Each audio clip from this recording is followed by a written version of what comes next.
Peace. Oh yes. Beginning of the year. Hakuna violence. This tuliacha 2022. This is, I have purposed this year to do everything in my capacity to defend my peace. The way she said it, Arsenal remaining at the top of the table and Victor there. That tone. Good job. Happy New Year. Okay, now when I choose peace, you guys now come with violence. Happy New Year. Happy New Year. You've chosen peace. Okay, I'm just saying I'm defending peace this year at all costs. Good job, Mama. Good job. Anyway, beautiful morning to you, and I can tell you for sure equally a lot is happening in the country now. If you just thought that the impeachment motion, which was shot by the senators over the holidays in respect to the Meru County Governor Kawira Mwangaza, was done and dusted, well, you might just be in for another impeachment.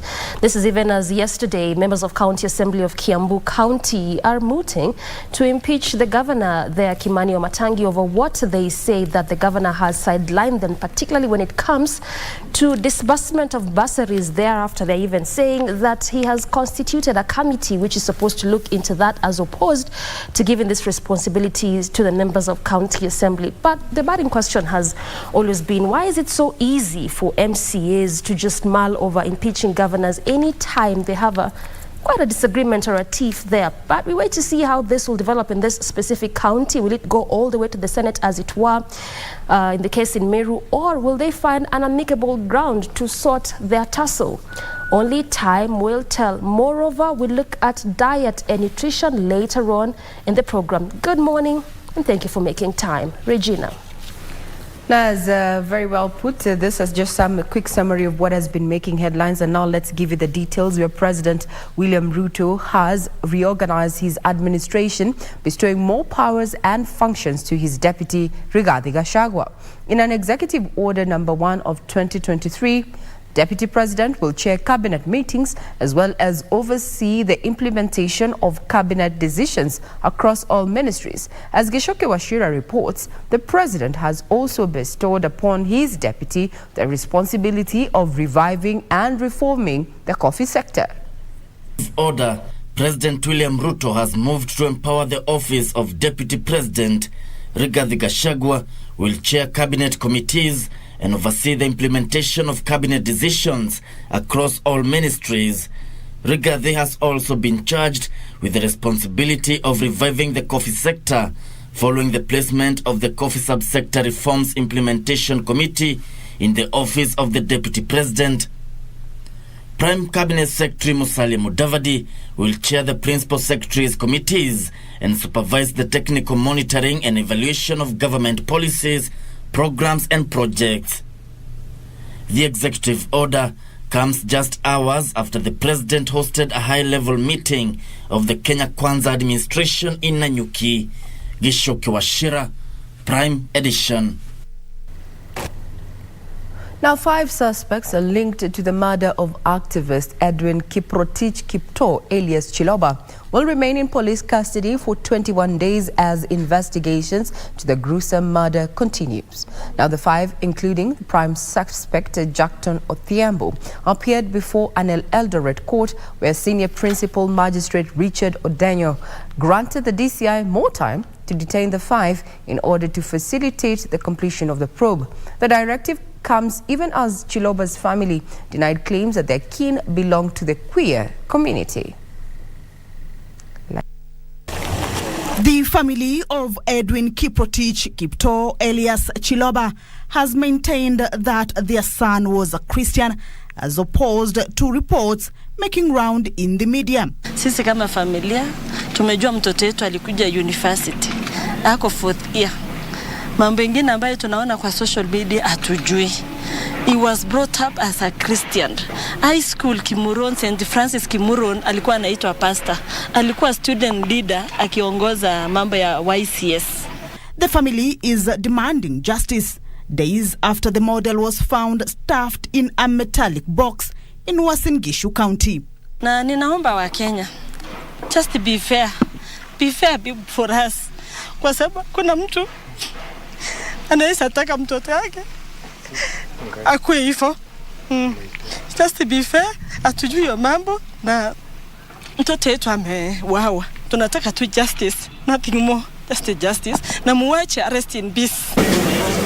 On Monday, a court in Eldoret remanded 5 people who were arrested in connection to the incident. The 5 suspects include Jackton Odhiambo, who has been widely mentioned as a person of interest in efforts to unravel the gruesome murder.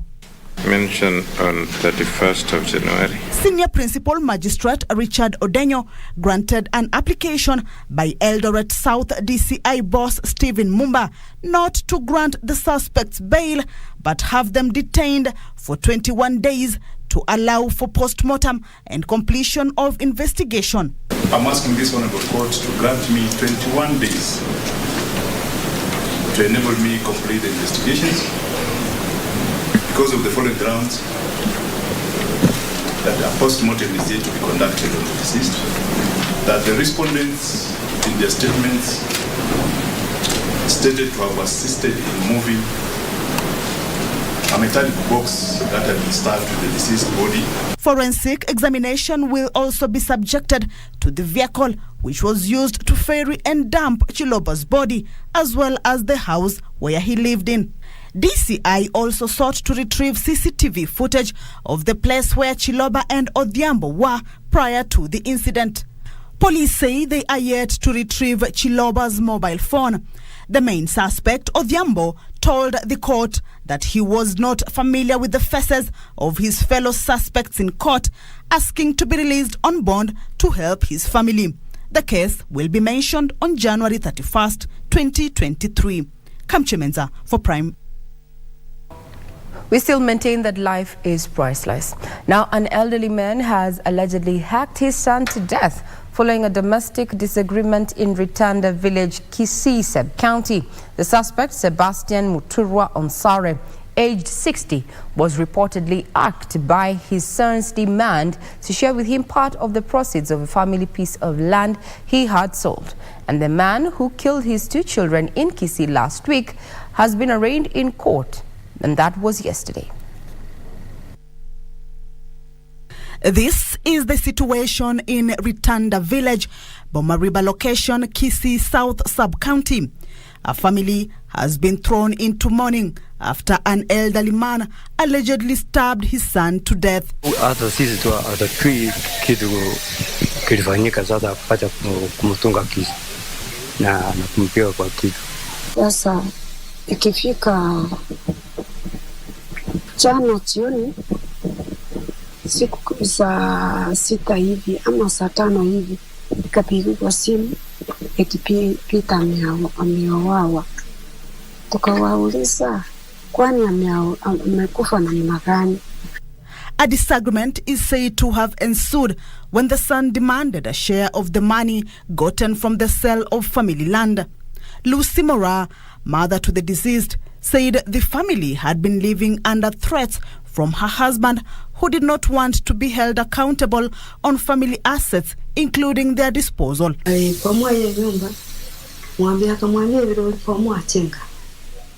Akauza samba tukachenga hii nyumba. Hapo karibu vile walikuwa walipomoa nyumba hii. Hapo karibu mama mkwe akawa kijiji kikasema lazima ule mwanamke akuje. Akakuja naendelea kukaa. Ninakaa lakini ninakaa na magumu ya vita. Naamuka asubuhi na visu. Meanwhile, the man who allegedly killed his 2 children, aged 10 months and 2 years, has been arraigned in a court at Ogembo in Kisii County and remanded for 14 days, pending, among others, determination of his mental health status. Nelson Momanyi Ontita was Monday morning arraigned before Ogembo Principal Magistrate Kalestas Sindani, but did not take a plea. The magistrate granted the prosecution's application to detain the accused for 14 days for completion of investigation. This comes as the Law Society of Kenya, Nyanza Southwest Branch, condemned ongoing bizarre incidents, including killings in Kisii and Nyamira counties. I joined them in that because As days continue, KBC County is making headlines for all the wrong reasons. Now, a section of Kiambu County Assembly members stormed Kiambu Governor's office to protest alleged delays in the issuance of bursaries and other development activities in the county. MCs who staged a sit-in outside the Kiambu County headquarters after they failed to meet Governor Kimani Wamatangi accused him of undermining and usurping their role as MCAs and decried poor state of feeder roads in the wards despite the assembly pressing a budget of 100 million shillings for that purpose. On Monday, aggrieved members of Kiambu County Assembly stormed Governor Kimani Wamatangi's office to demand answers as to why bursary committees were being formed at ward level without their knowledge or involvement. Bunge ile ilipitisha anapeana inafaa tupate milioni 100. Na juzi akasema ameongeza ikakuwa milioni 200. Hii milioni 200 tunasikia anasema ati MCS atapata 50,000. We came here so that we may consult with the governor to see how we can accelerate the process of coming up with the proper regulations to ensure that bursaries are disbursed on time. Governor Wamatangi was not in his office during the protest to address their concerns. The ward reps, however, will not relent and staged a sit-in outside the county headquarters, accusing Wamatangi of usurping their role. Inasemekana ya kwamba anataka kufanya kazi na Kimani Wamatangi Foundation. Ili hali sisi ndio tumechaguliwa kule mashinani na watu wetu wanatugoja ndio tuweze kuwapatia zile basari. Na leo hii tumesema ya kwamba tumekuja tukae chini na yeye ndiye atuambie kama atafanya kazi na sisi ama atafanya kazi na Kimani Wamatangi Foundation. So we felt as representatives of the people, we want to talk with the governor, consult with him and see where we can come in and chip in to ensure that development takes place. The MCS decried the poor state of feeder roads in the wards, which they claimed have remained unrepaired despite the assembly passing a budget of 100 million shillings for the purpose. I have a governor, yeye anataka kuwa chief officer, anataka kuwa waziri, anataka kuwa chief officer, anataka kuwa departmental head, anataka kuwa sub-county admin, anataka kuwa ward admin, anataka kuwa MCA. Surely governor ameweka hii ofisi yake na mimi siogopi kusema ati mpaka bulb kama imeharibika kwa ward yako unaenda unambembeleza, unaandika barua, anapiga na wewe picha ndio bulb itengenezwe bulb. While questioning Wamatangi's style of leadership, the MCAs asked the governor to delink his office from the Wamatangi Foundation, which they claimed is being used to carry out county functions. The whole wards, there is a logistic officer wa Wamatangi Foundation. Kama kwangu Tinganga, yeye anaenda mashinani na anasema Mwaura hana responsibility ya representation at the ward. Surely. Wamatangi could not be reached for comment on phone, but a source close to his office said the MCAs were being incorporated in the bursary committees as a sign of goodwill, as the law does not require their involvement in the process. And our focus remains on what the MCAs are going to do in regard to their disagreements with how Kimani Wamatangi is running Kiambu County. We'll be keeping tabs on that. Now to the corridors of justice, Chief Justice Martha Koome has called on the Commission on Revenue Allocation to be mindful of marginalization and its effects on national unity and stability. Koome says CRA ought to carry out a regular review of the marginalization policy to ensure fair distribution of the equalization fund. On Monday morning at the Supreme Court of Kenya, Chief Justice Martha Koome presided over the swearing-in of 8 commissioners to the Commission on Revenue Allocation. I, Dr. George Jalango Midiwo, having been appointed a member of the Commission on Revenue Allocation. The Chief Justice urged the Commission to consider all areas of the country and ensure an equitable, fair and just share of funds. I would urge you to always bear in mind the history of our nation which is marginalization of some areas in this country that have often contributed to dissatisfaction by some of our compatriots with our national building efforts, and thus posing a challenge to national unity and state stability. The task of sharing revenues is a very political process. It's very technical on one hand, it's also very political on the other. You're going to have to strike a very good balance between the two.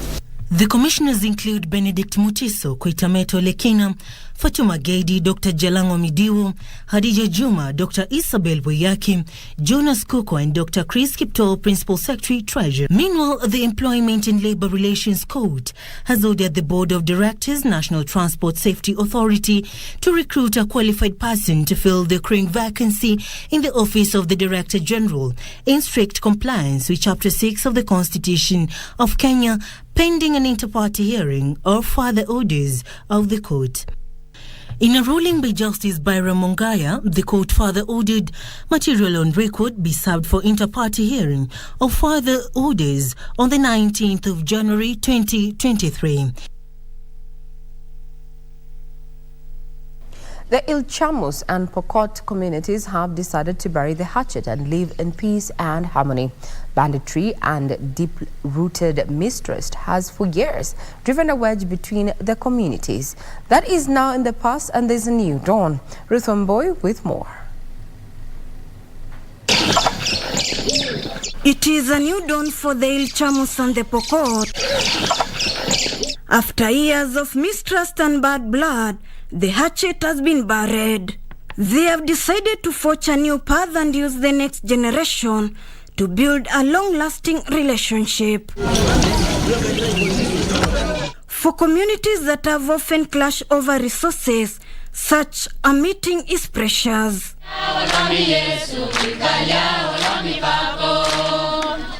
Sababu moja ambao tunataka hii njia itumike ni kwamba zamani hawa jamii ni adui, sasa ni marafiki.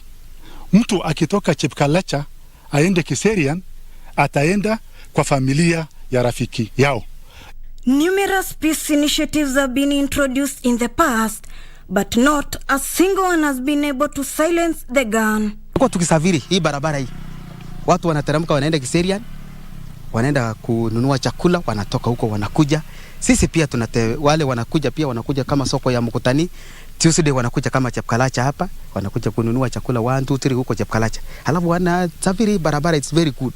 Kukawa kwamba now the most best part ni hii ya watoto. Watoto sasa wamekuwa intact kabisa kutoka Pokot, mtoto wa Pokot na yule wa Iljams wamekuwa moja kabisa. Kutoka 205 hakuna mtu anakuja pita barabara hii. Ukitaka kuja pita barabara hii tunatumia gari ya jeshu ama ni askari ama ni watu tu ya serikali. Hakuna mtu ambaye anaweza kutembea kwa mguu. Kwa hivi sasa vile sasa sisi tunatembea na mguu, ni hiyo tunataka kurudisha hiyo amani, alapo watu watembee na mguu, watoto na wasasi, ni hiyo ndio tunataka kurudisha. United in remorse and ready to use children as ambassadors of peace, these communities say the future looks bright. Tunaimba ili tunafanya kujumuika pamoja. Watu wana associate kuwa pamoja kwa manyimbo ile ya Wapokot ama ya Aljamus. Na pengine ile community ya Wapokot wasikia watoto yao wako upande wa Aljamus, hawataweza kufanya maneno sababu wanajua watoto yao wako na marafiki huko. The framers of the peace initiative say the new approach is a gateway to elusive peace. That heavily borders on the innocence of children as well as a strategy of enculturation. What you grow up to know might actually shape your actions and your worldviews. Now, hundreds of Nakuru County government casual workers who were laid off early last week have accused Governor Susan Kihika of subjecting them to psychological and financial trauma. Over 605 environment workers have called upon the national government to intervene and have them reinstated, noting that their laying off is both inhumane and suspicious. The casual workers claim that they were laid off without notice and without pay, yet they had worked for many years at the devolved unit. Wangari, who was working in the Environment Department, said the untimely and unprecedented sacking through phone calls has exposed them to severe financial hardship, poverty, debt, alienation, stigma, increased social isolation and ill health. Tumejaribu kufuatilia, tukakuja huku kwako Madam Governor, tukapata huyuko, tukatumwa, tukaenda kwa CEO na CC wa environment, na instead ya kutusikiza walituambia sisi tulikuwa kama token, na token iliisha. Sisi si token, tulifanya kazi for more than 10 years. Kenya County Government Workers Union Deputy Secretary General John Dunda condemned the sacking, adding that the move is aimed at giving the new administration an opportunity to employ its own people as a reward for campaigning for it. Hawakupatiwa hata notisi, na sheria inasema wazi ya kwamba mtu anaweza fanya kazi ya kibarua kwa muda wa siku 90, alafu ikipita akuwe confirmed. Wamefanya 10 years. Dunda says most of the casuals have worked in successive governments, noting that some were employed by the first governor Kennedy Mbogwa, while others by former governor Lee Kenyanjui. Tunamuomba gavana wetu ambao tunajua anapenda wafanyikazi ili alejorea ili jambo ambalo limefanywa nyuma yake ili apate kurudisha wafanyikazi kazini na pia apate kuwa confirm into permanent na pensionable terms. Hawa watu wote hapa ni hustlers. What is the meaning of bottom up? What is the real meaning of bottom up? The real meaning of bottom up ni hawa watu wa chini. Tuanze na hapa chini. Nadhani kuna mtu katika ofisi ya gavana anajaribu kufanya vituko, lakini ni sawa. Sisi Kenya tunaomba Madam Governor uturudishe kazi permanent and pensionable. Tumeteseka ya kutosha. The over 605 environment workers are now calling on the national government to intervene and have them reinstated. Now, police officers in Hayega Police Station, in collaboration with community health workers, have launched an initiative aimed at eradicating jiggers within Shinyalu, Hayega area. Police say the jiggers have been a menace in the area, prompting them to move from village to village, treating people infested with the jiggers. OCS Elizabeth Kigai observed that there are many people, including school-going children, who have been infected and affected by jiggers. The problem has forced students to miss school in some cases, affecting their performance. Katika vijiji hali imekuwa ngumu kwa watoto wenye wako na jiggers. Juu hawawezi enda shuleni, afya yao imeathirika, hawana amani. Tunalenga watoto hawa, hata watu wazima, vijana, hata na wazee, wale ambao wameathiriwa sana wakaweza kutibiwa. Nawashukuru wa polisi wote pamoja na OCS waendelee kututembelea hivyo wakitibu watoto wetu na ndugu zetu ili kumaliza hiyo ugonjwa wa jiggers. The Chief Public Health Officer in Shinyalu, Joseph Lwambi, has however asked residents to maintain cleanliness in order to avert the spread of jiggers. Basically hygiene. Ukiangalia hata the type of housing we have in these areas, utakuta most of them ni za udongo, alafu the red soil iko predominant in this area, na unapata ya kwamba hii wadudu ambao ni jiggers wanapenda sana hiyo red soil. A group of youth from Kilifi County under the banner Grow With Us in Kenya, in conjunction with officers from the Kilifi GK prison, have started an initiative that aims to plant over 10,000 mangroves in the region. The initiative aims to increase the tree cover and reduce the effects of climate change. In a bid to mitigate the effects of climate change, these youth have heeded to the president's call to expand the country's forest cover to 30% by 2032. Led by Kelly Banda, the youth say mangrove forests play a key role in the ecosystem, and they aim to plant 60 million mangroves in the next 5 years. And mangrove for the coastal region It's the in thing because it's the only forest that we have. These other forests are now dying, but with mangrove and the ecosystem, you plant a mangrove, 80% you are sure that it's going to grow. An expert in agricultural matters in Kilifi County, Bahanguma, is calling on the government to inject more funds in conservation. Kila nyumba inayojengwa kwa mfano, basi kuwe kuna ufuatilizaji wa upandaji wa miti katika sehemu ya ujenzi ule unaofanyika. Yani nyumba sambamba na miti. Frederick Opio, an officer at the Kilifi GK prison, says there is need for sensitization among the locals on the benefits of trees. Kilifi GK prison, we are very much happy to be together with Mr. Banda and his team so that we take part in this initiative of conserving the mikoko tree in this particular island. Kwa matumizi ya nyumbani na kupeleka hata watoto wetu shuleni. Pia kwa upande wa bahari huwa unasaidia hata samaki huwa wanazaana ndani ya mikoko. The move also expected to influence economic empowerment in the county through the sale of mangrove seeds.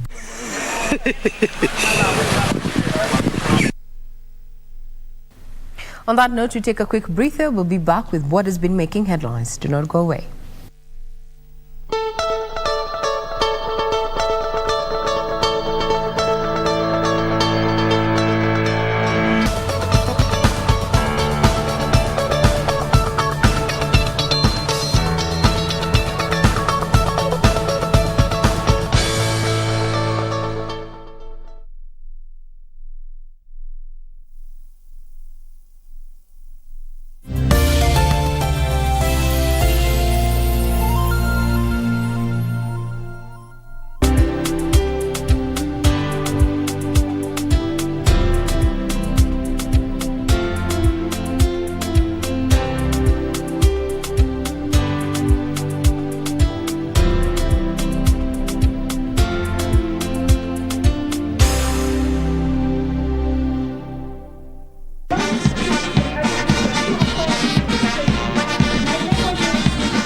After months of rigorous training, recruits are ready to serve the nation in their various fields. Tune in to KBC Channel 1 this Tuesday, the 10th of January, for the passing out parade ceremony of the National Police Service, live from Kiambu Campus in Nyeri.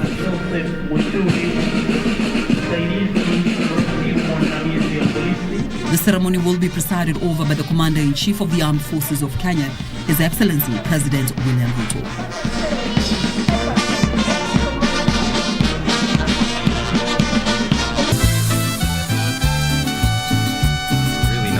Over here, Fabiola. Who gave you those flowers? I'm not done yet. You will go when I tell you to. Fabiola, please receive this ring as a symbol of our strong commitment. You know what, Fabiola? I think it would be better if I don't come back. Why don't you go back to your party? If you don't go back... And if I don't go back, what? Let go of me! Let's go. You don't know who you're backing up against. You go back here! Is that all you have, you loser? Your girlfriend hits harder! Your girlfriend hits harder than you! You'll pay for this, you loser! Take on Tech, a weekly program that brings you technological debates and concepts. Let us assume we have a young innovator who has come up with an app. Financial technology and financial services is a very complex game. Keeping you up to date with the latest tech news both locally and internationally. Apple has lost its position as the most valuable firm amid tech sell-off. We also explore different innovations by our very own young innovators. Make sure you don't miss. Tune in every Monday at 10:30 p.m. only on KBC Channel 1.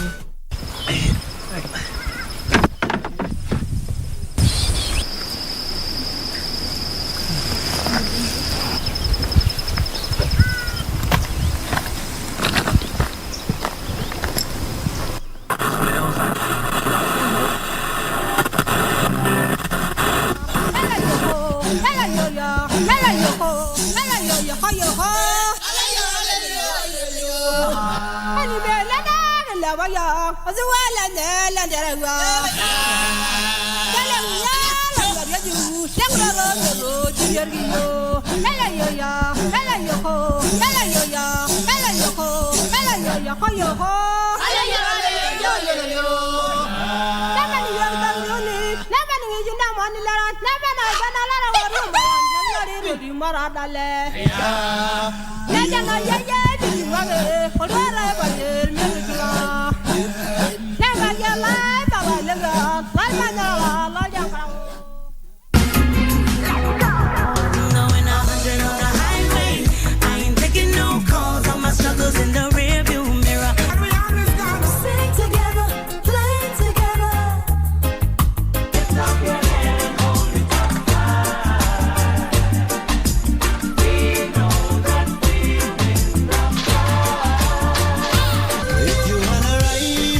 Welcome back. This is in the headlines on KBC Channel 1 and I am Regina Manyara. Now off to the counties. Before we speak matters business, where the Director of Public Health in KBC County says the recent outbreak of anthrax has been contained. Dr. Richard Onkware, however, urged the public to remain calm but vigilant to report any suspicious cases. Frederick Barsayo with a report on this and other counties' news roundup. 4 patients who had been admitted at the Kisii Teaching and Referral Hospital after contracting anthrax have been treated and discharged. Kisii County Director of Public Health, Dr. Richard Onkware, called on the public to report any suspicious signs and symptoms to relevant authorities for action. As a containment measure, the county has put in place a 9-day free and voluntary livestock vaccination. We shall kick off or flag off a campaign for vaccinations of all these animals, the cows, including the pets like dogs and cats. Na mifugo wako pale nyumbani, patia maji pale, tafuta chakula patia pale, mpaka serikali itangaze kwamba ile ugonjwa mbaya imetoka katika mifugo hapa area hii. In Kiambu County, a target of registering more than 131,000 farmers from the 6 sub-counties is at its home stretch as the Farmers Fertilizer Sensitization Program enters its 2nd week. This comes after a directive from the President to have all farmers undergo training and registration in order to have an access to subsidized fertilizer program. The purpose of the registration is to have biodata on the farmers that can benefit through the subsidy fertilizer. Still in Kiambu County, criminals have been warned of dire legal consequences when caught. Eastern Regional Commissioner Paul Rotich said a multi-agency approach has been put in place to tame insecurity. He also said traders of illicit brews and drugs will be tracked down. We are going to engage widely and bring in other stakeholders and recommend for advanced methods of addressing the menace of cattle rustling. Finally, leaders from Bungoma County have vowed to streamline issues of school bursaries and scholarships, faulting previous regimes for lack of transparency in administration of the education kitty. The leaders said that this was necessitated by the suffering that less privileged families were being subjected to due to segregation and neglect. The beneficiary must, and I emphasize, be a needy case and vulnerable. The key words to note here, ladies and gentlemen, are needy and vulnerable. That takes us to matters business, where the shilling has weakened to a fresh record low, pushed by high dollar demand from importers shipping in general goods and fuel companies. According to Reuters news agency, commercial banks quoted the shilling at a high of 123 shillings and 80 cents against the greenback, from the closing average of 123 shillings and 70 cents on Friday. The Kenyan shilling has been under pressure against the dollar, touching an all-time low of 123.60 buying and 123.80 selling during Monday's intraday trading. According to Reuters news agency, this is a new record low for the shilling that weakened from Friday's closing rate of 123.45 buying and 123.65 selling. Businesses project that the weak shilling is likely to escalate the inputs, especially those that mainly rely on imported inputs or products. Francis Kamau, the managing director of Highview International, that deals in importation of motor vehicle spare parts, says the increased cost is likely to soon reflect on products. Currently, we are trading at an all-time high of 127, 128, and stable Kenya shilling, that is. He says the costlier dollar is affecting the ability of businesses to ship in key products and inputs for manufacturers. We've also seen a bit of disruption on supply chains. We had seen even some shipping line taking even about 50 days, but we are coming back to the norm, to a normalization of the same. The pressure on the shilling comes at a time when the rate of inflation has remained above 9.0% since September 2022, according to data from the Kenya National Bureau of Statistics. The county government of Kilifi is procuring an 800 million shilling storage plant in Malindi town that will make briquettes and to be used as an alternative source of energy. Now, the initiative will see the plant use extractory matter from lavatories in Malindi and Watamu towns, with the aim of reducing over-reliance on charcoal that pollutes the environment. The growing population, aggressive deforestation and expanding economy have led to increasing fuel prices, which often hit hardest low-income households and small businesses. About 82% of Kenya's population cooks using non-renewable energy sources such as firewood or charcoal. To correct this, Kilifi Governor Gideon Mungaro says the new project involving procuring an 800 million shilling sewerage plant in Malindi town to make briquettes was part of his administration's agenda to clean Malindi town and its environs. Makaa yatatengezwa hapo, katika ule uchafu wote mnatoa kwa hizi nyumba zenu zote utatengenezwa hapo, uchanganywe na mandrifu za minazi na makuti na kanja, na mtakuwa mkipoa makaa hapo na kaunti ndio mwache kukata miti ili tuweze kuweka mazingira yetu. The production of the briquettes is expected to create hundreds of job opportunities, improve Malindi's town drainage system, and reduce water shortages in the devolved unit. Agenda kubwa nimesema afya, maji, na najua hata hii Malindi bado na tabu ya maji. Malindi, mji wa Malindi bado unastahili kutengezwa. Na tayari tumepata wafadhili, tutaendelea kuangalia mitaro ya maji machafu. Tafuta kundi la kina mama ama vijana watapewa ziendeshe ili watu wawe na mazingira bora ya kutumia hivi vifaa.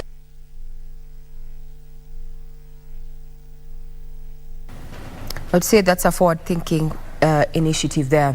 Now, economic recovery from negative effects of COVID-19 pushed up insurance premiums in the months of July all the way to August and September. Now, the latest data from the Insurance Regulatory Authority indicates that premiums increased 11.4% to 238 billion shillings, mainly driven by general business underwriting. Insurance was among the most affected financial service by the COVID-19 disruptions. Easing of travel and day-to-day restrictions supported by the insurance industry, if the latest data from the Insurance Regulatory Authority is anything to go by. The data indicates that economic recovery from the negative effects of COVID-19 helped drive up insurance industry premiums during the months of July, August and September 2022.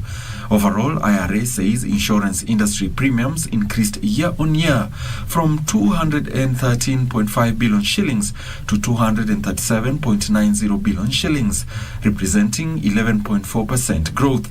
Of this, long-term insurance business premium stood at 103.49 billion shillings, while general business premium stood at 134.41 billion shillings, just like was the case in 2021, when the underwriting performance of the general insurance reported a loss of 4.13 billion shillings. Quarter 3 of last year saw the losses narrow to 2.26 billion shillings. As has been the case in recent years, motor private, motor commercial and personal accident classes of general insurance business reported the highest underwriting losses of 2.89 billion shillings, 1.75 billion and 868.74 million shillings respectively. On the other hand, workmen's compensation class continued its good performance, reporting an underwriting profit of 2.48 billion shillings, which was the highest for the industry.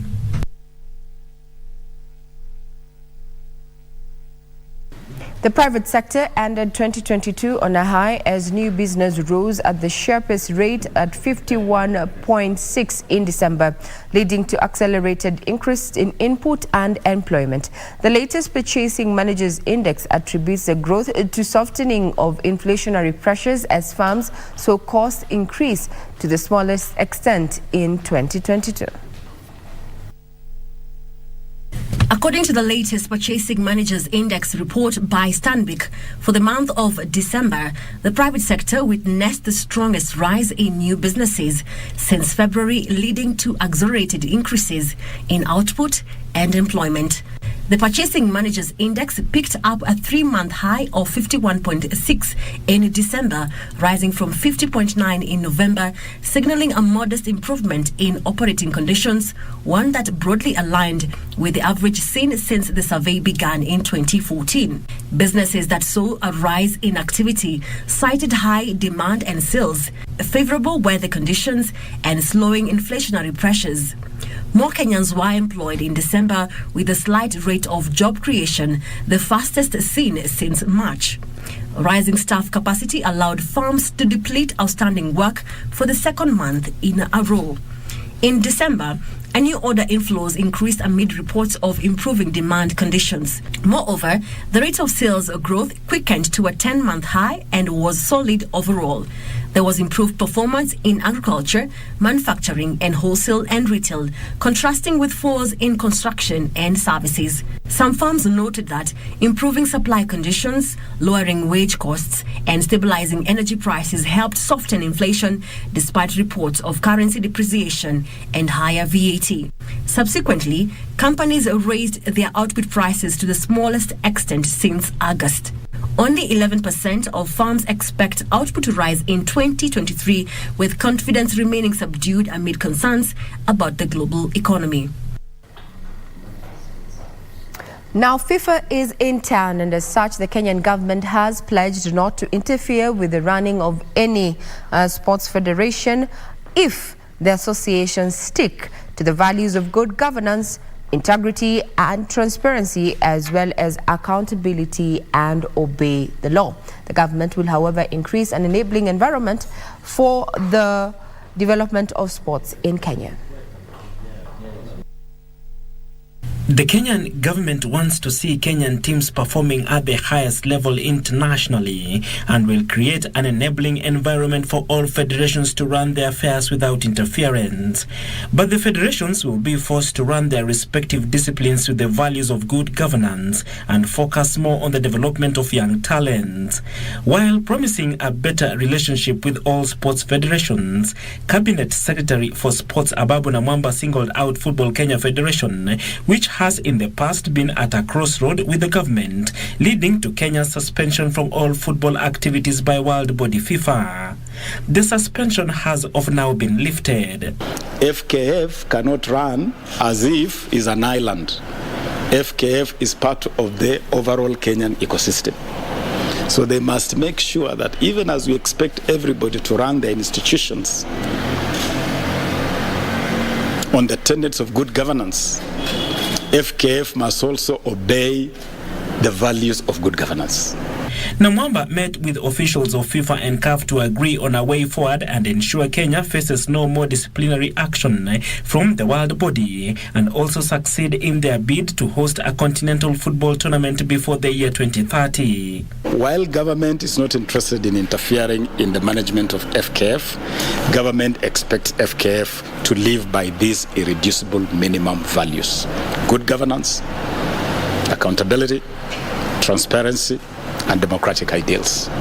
The meeting came just a few weeks before the commencement of the bottom-up grassroots football, which will see coaches on the ground to identify talents and the spreading of the Academy of Sports to all parts of the country. In addition, CAF and FIFA will provide technological support in the upgrading of the sporting facilities in Kenya before the approval of any hosting of an international tournament, beginning with the Africa Cup of Nations.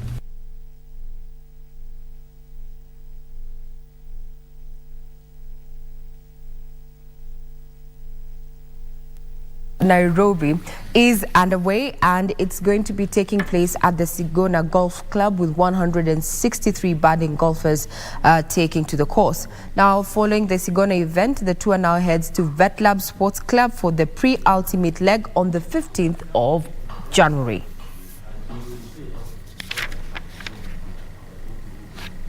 Wrong story.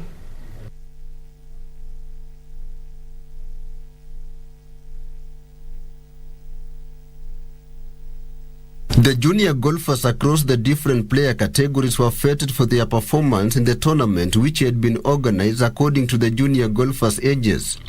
The junior golfers aged between 5 and 18 years took part in the tournament that is jointly organized by the Junior Golf Foundation and the US Kids Golf Association and supported by NCBA Group. In the 15 to 18 years boys category, Chris Shah emerged as the winner, having carded 81 gross. He was followed by Kevin Anyen and Hansil Tang, who finished in the second and third positions respectively. In the girls category, Mariam Wakitawa emerged the winner in the 15 to 18 years category, having returned a score of 81 gross. Coming in second was Chesire Washira with 94, while Anthony Mbuthia claimed the third spot with 96. Following the Sigona event, the tour now heads to VetLab Sports Club for the penultimate leg on 15 January 2023. Actively puts a cap on matters in the headlines. The stories that we're going to be following up for you is developments in as far as matters politics are concerned, focusing on Kiambu County with that sit-in that was staged by MCAs yesterday. We're also going to be following up with investigations into the murder of Chiloba that happened in Chiloba, the death probe that is still underway, as well as looking at what is happening in the business scene, given that we had an all-time low in as far as the value of the shilling at 123 shillings and 70 cents against the greenback. It's a wrap. I'm Regina Manyara. I leave in the able hands of my colleagues to have a candid conversation in regard to what is making headlines in the political scene. Have a great day ahead.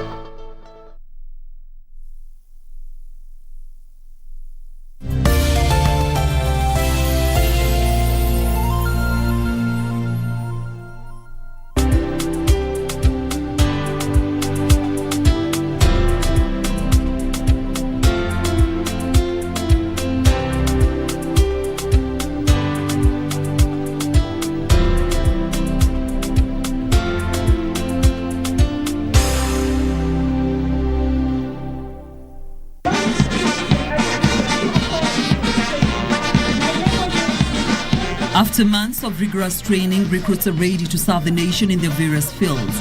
Tune in to KBC Channel 1 this Tuesday, the 10th of January, for the passing out parade ceremony of the National Police Service, live from Kiambu campus in Nyeri.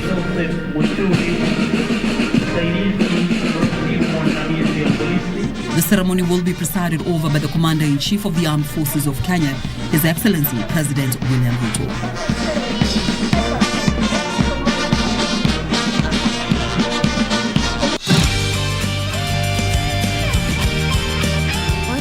with you today. This isn't like you at all. This isn't your first rejection.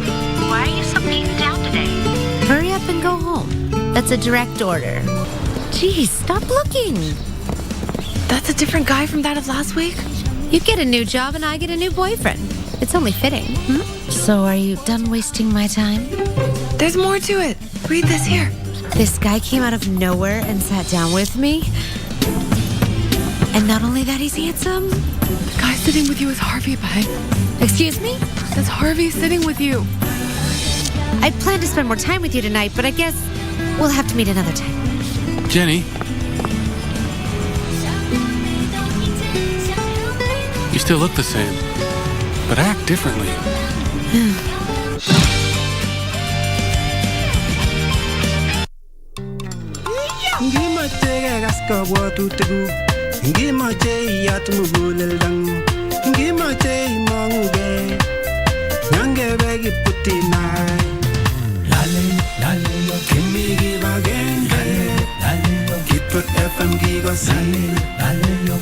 FM Kigosi 98.0 Kitwek FM Kigosin. Abantu ba Mintombi Yamore. Your favorite Ekegusi station, Minto FM, is now at your doorstep. Enjoy the hottest Kisi music, informative and entertaining shows, and reliable news only on Minto FM. Tune in to Minto FM on 91.7 FM in Nyamira, Kisii, and its environs. Minto FM in Nyakanga, in Yamanazi.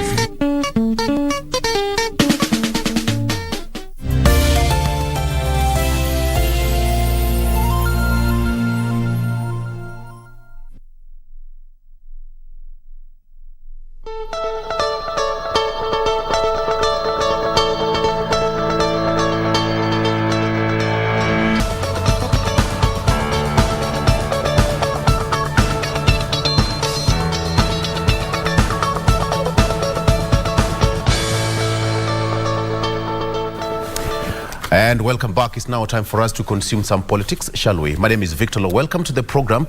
I'll take you through the front page of just one local daily. We are still waiting for other papers to arrive on our desk here. Before we get into today's discussion, I have a copy of the People Daily front page. Mudavadi, Ruto's real power man. Mudavadi, Ruto's real power man. President assigns former president, former deputy premier critical and visible roles at the heart of government that threaten to overshadow those of DP Gachagua in revised order. You can take a look at that story. It's fleshed out there for you on page 4. Uhuru Raila secret meeting. Sparks BBI talk.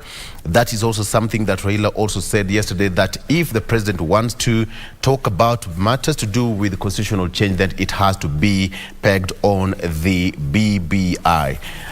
Very quickly on the second page here, Uhuru Raila meets stars talk on fresh constitution push. Azimio la Umoja leaders meeting at the coast after President Ruto offer to amend section of the law. A meeting between retired President Uhuru Kenyatta and ODM party leader Raila Odinga in Mombasa over the weekend has ignited a debate over a fresh push for the revival of the Building Bridges initiative, that is the BBI, in the wake of President William Ruto's proposal on constitutional changes. Interesting times ahead.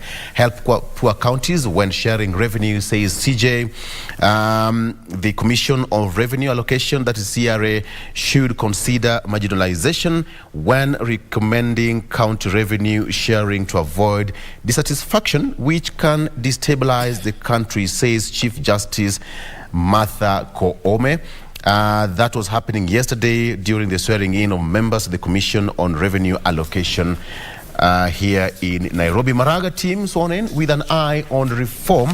That is the retired Chief Justice David Maraga was yesterday sworn in as chair of a task force that will oversee reforms at the National Police Service and Kenya Prison Service. The team is expected to consider pay and allowances, medical cover, and other welfare issues of the officers. You can take a look at that story. Then the main read here, Ruto defies roles for DP Gachagua and Mudavadi, a complete page of that executive order number 1 of 2023. You can take a look at that. Ignores Sakaja, DP tells bus and matatu owners in Nairobi. Gachagua tells Mount Kenya investors Kenya Kwanza government has them and their businesses covered. It has been happening for a number of weeks now. How that is going to pan out will be interesting to note. Kwame text on Ruto allies over threats to police. Politicians alleged allegiance with interference with officers' activities defies president's pledge to have autonomous national police service. Just that about that. So let's get into our discussion here based on what's on the front page. Of course, that executive order number 1. With me in studio, I have got Churchill Sauke, who is a governance expert and a political analyst, with me in studio, as well as Crispus Wathimba, who is also a political analyst. Gentlemen, thank you and good to see you. Happy New Year. Happy New Year. Let's agree, it's Happy New Year until April.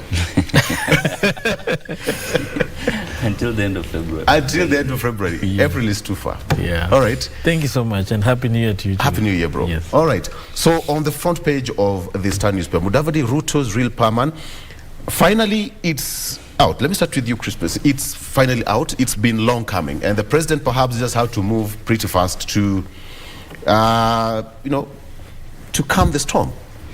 Well, I think we are reading too much into this. Mudavadi and Ruto have a very long history, as far back as the late 90s, when they were all appointed ministers by President Moi. These are young men who were mentored by the former president. They have been nurtured into public service by the former head of state, the late President Moi, and therefore their relationship goes beyond this election. What I'll say is that Mudavadi, in my opinion, is the best fit person to lead the ministers and PSs, given his experience in government. This is somebody who has over 30 years or so in terms of being in the public service, and therefore compared to Rigathi Gachagua, he comes with more experience and understanding of how government is run. And for Rigathi, the much we can say, he was a district officer, then he took some time off and went into business, being the PA of the former president Uhuru Kenyatta, and then becoming an MP. And therefore, Rigathi, yes, his position is supposed to be higher than that of the Prime Secretary. But in terms of the experience, Mudavadi definitely gives William Ruto the right set of hands to lead government in terms of day-to-day operations of the executive.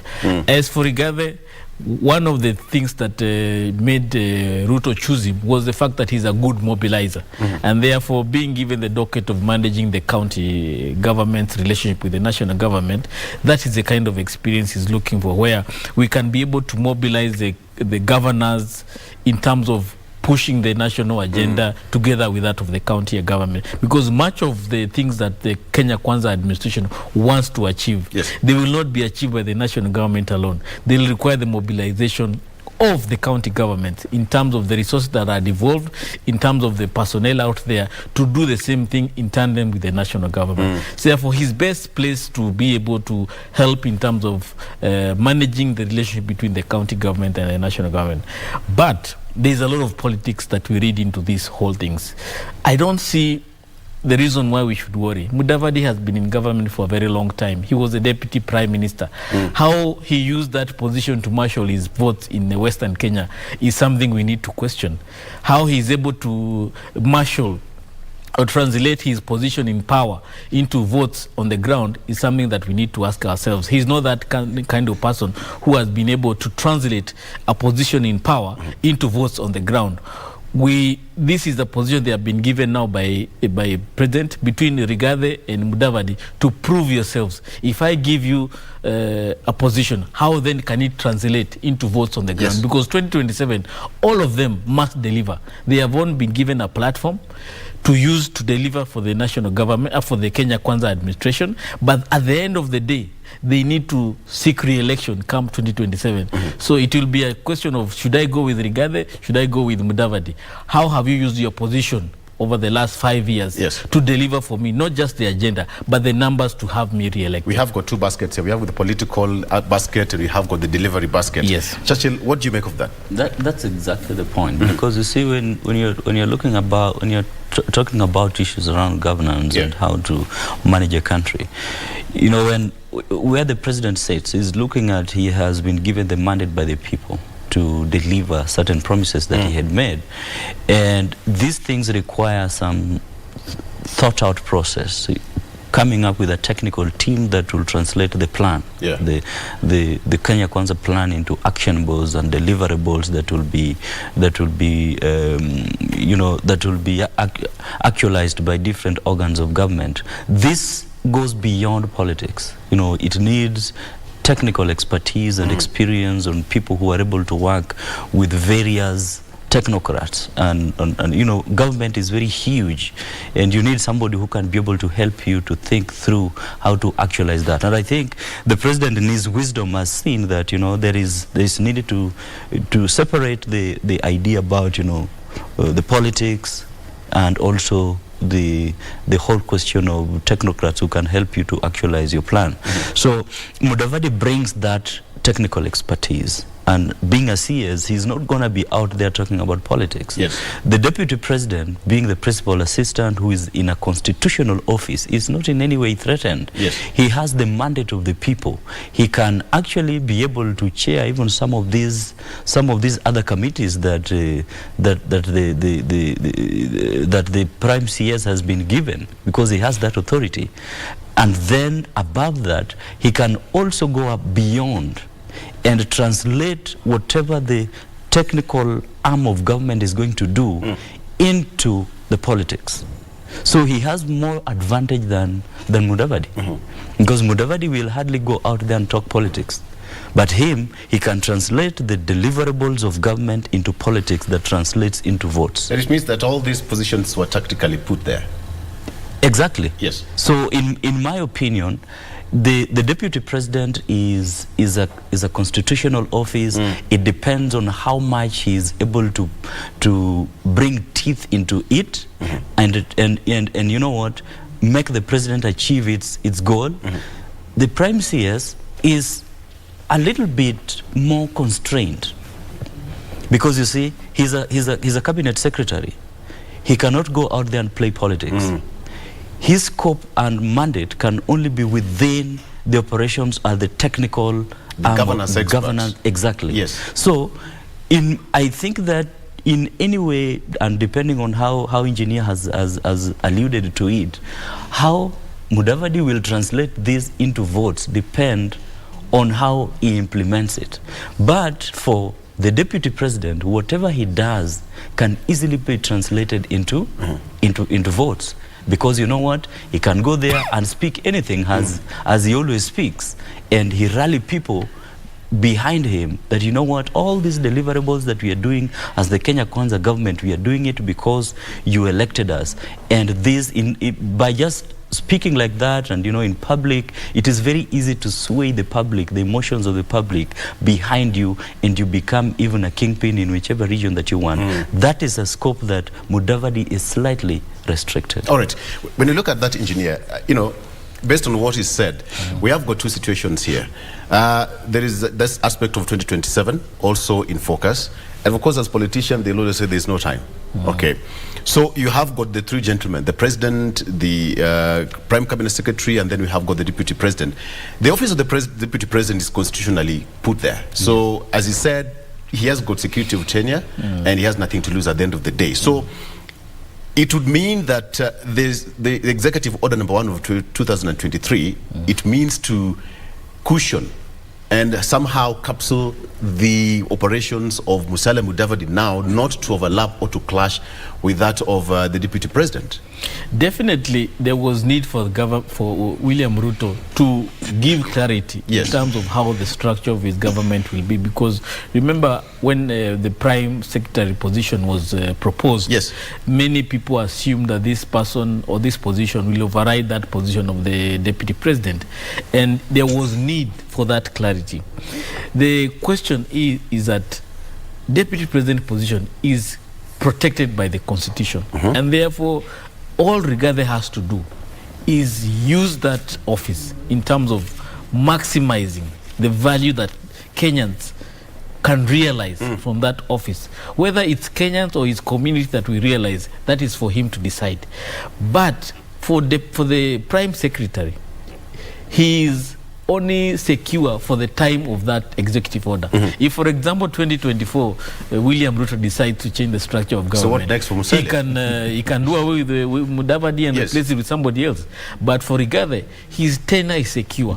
For Mudavadi, his tenure is only secure as long as he performs. And therefore, he has a lot to deliver to prove that the value that he can bring to this administration is far beyond just being a technocrat. Because at the end of the day, it's political interests that have brought them here. It's political interest that will have them re-elected. It's political interest that will make Ruto decide whether it is Mudavadi or Rigathi to be the second in command come 2027. So for Mudavadi, he has a lot to prove, he has a lot to deliver as compared for Rigathi. Rigathi can only shoot himself on the foot by talking too much, not delivering on the promise to his people or the country, or making a lot of pronouncements that are in conflict with the agenda of the Kenya Kwanza, or bringing disrepute to the office of the president or the deputy president, like what we are seeing between him and the Sakaja, and trying to defend the Mount Kenya business interest. I think there is a better way in which these issues can be handled. The same way I've seen Ruto is saying, we don't want to see government agencies taking each other to court. So we also don't want the deputy president being seen to attack the county governments. He needs to be the person who is able to bring them together, discuss issues privately, and give a position of the government at the end of the day without having to fight over the media. I think for him, he has a greater responsibility to support the president where he's not able to, especially issues of governing and managing the county governments. Okay, Jashil, if you look at the reaction of the president right now, another executive order of 2023, but then now, do you think the president didn't, some kind of way envisage such kind of a reaction in, months after election? Because that office was not there. It's not there constitutionally. So when you have got Rigathi's office secure, and you have got the office of Musalia Mudavadi now being created as a political promise, then the president, somebody would have argued that did not foresee all this reaction and the different roles overriding that of Musalia to DP's office. I think it's something that they must have foreseen. Because you see, you're looking at a scenario where you need to merge. You need to merge a political promise, as you have alluded to by creating a structure that not exist and making that structure that not exist acceptable. That's a dangerous move. So it's dangerous, and he actually expected that there will be some clash. So and all this that is happening is sort of to manage that which would have happened. Because you see, the first thing that would have happened is if Mudavadi was not given a prime cabinet secretary, the president risked losing the trust of the people who felt, especially those who had the strong support of Mudavadi. So by giving him the prime cabinet secretary, he has already endeared himself to the supporters of Mudavadi, that, you know what, I promised and I gave. That was the first hurdle he passed through. Now the second hurdle that he had to pass through is, I've created this position, it doesn't exist. How do I make it acceptable to the political class and to the technical class? I have to ensure that I create clarity of roles so that people can accept and know. And you know, creating clarity of roles is important in two ways. One, so that the various political actors can see the significance as to why he created that position. That's one. Two, so that the people who are supporting the Mudavadi can actually see that this position was not just created for the sake of it, but there is something in it for us. Yes. Otherwise it becomes meaningless. Because you see, one of the pressures that I'm sure may have been coming and piling for the president is, you gave us a position, we don't have a role. What are we supposed to do? Exactly. Exactly. And that's a good question. But then now, engineer, then it means that it's only Musalia Mudavadi who has a very huge responsibility. The president, somebody would argue that Musalia Mudavadi now has the president delivery burden with him. What I'll say is... Well, Rigathi has the political aspect. What I'll say is yes. An office is as good as the person who occupies it. Matiang'i was given an office which was not even called the Prime Secretary. Yes. But he was able to exercise that position to the point that Kenyans became very attracted to the position of a senior cabinet minister over other CSs. And therefore, it's now for Mudavadi to also exercise this office to the point that Kenyans will find it so attractive that any future administration, whether there is a position of prime minister or not, we will always have one CS who is superior than the others. And therefore, for Mudavadi, he may do it with a thoroughness that Matiang'i did, or he may come with a calmness, but with some effectiveness that may be able to make Kenyans feel like they are comfortable to have a prime secretary or a CS who is superior than the others. For Deputy President Rigathi, he's inheriting a position that was occupied by the former president, the current president, who now used that position, playing what we can call a victim card, to win himself and become president in future. What then Rigathi will use this office for is his own business. Whether he'll want to use it to become a president in future is a question we need to ask ourselves. But how he uses that office also will have meaning, will put meaning to that office. So I am just hoping that both these men will maximize the time, the resources, the mobilization abilities they have to bring tangible results to this office, both to Kenyans but also to the president, because at the end of the day, for him, beyond the results or having a performance as an administration, he wants to be re-elected, and he needs to have to leave a legacy. At the end of the day, 2032, the only thing that Ruto can look back to is the legacy he leaves as a country. And one of the challenges he has that we have the 2030 vision to deliver. At the point where his administration comes to an end, is the same time the vision 2030 comes to an end. So Kenyans will ask ourselves, you are given this opportunity to deliver this vision. What have you done about it? You believed in it yourself. What have you done about it? Although we lost 5 years between 2018 and 2023, what have you done with this mandate that you are given? And therefore, these men, beyond the politics, they have a responsibility to give credence to this man who gave them an opportunity. Churchill, the president has a political promise to deliver, and to this effect he has. The two positions are there. Musalia Mudavadi has a position. Give a scenario, 4 years after now. Well, of course, everybody, in terms of when you look at political actors, everybody's fighting for position, and a position is as good as the person who is holding it. And you would expect within the political equation, there is everybody who will be trying to seek the eye of the king, so that they can get the favor of the king to be second in command.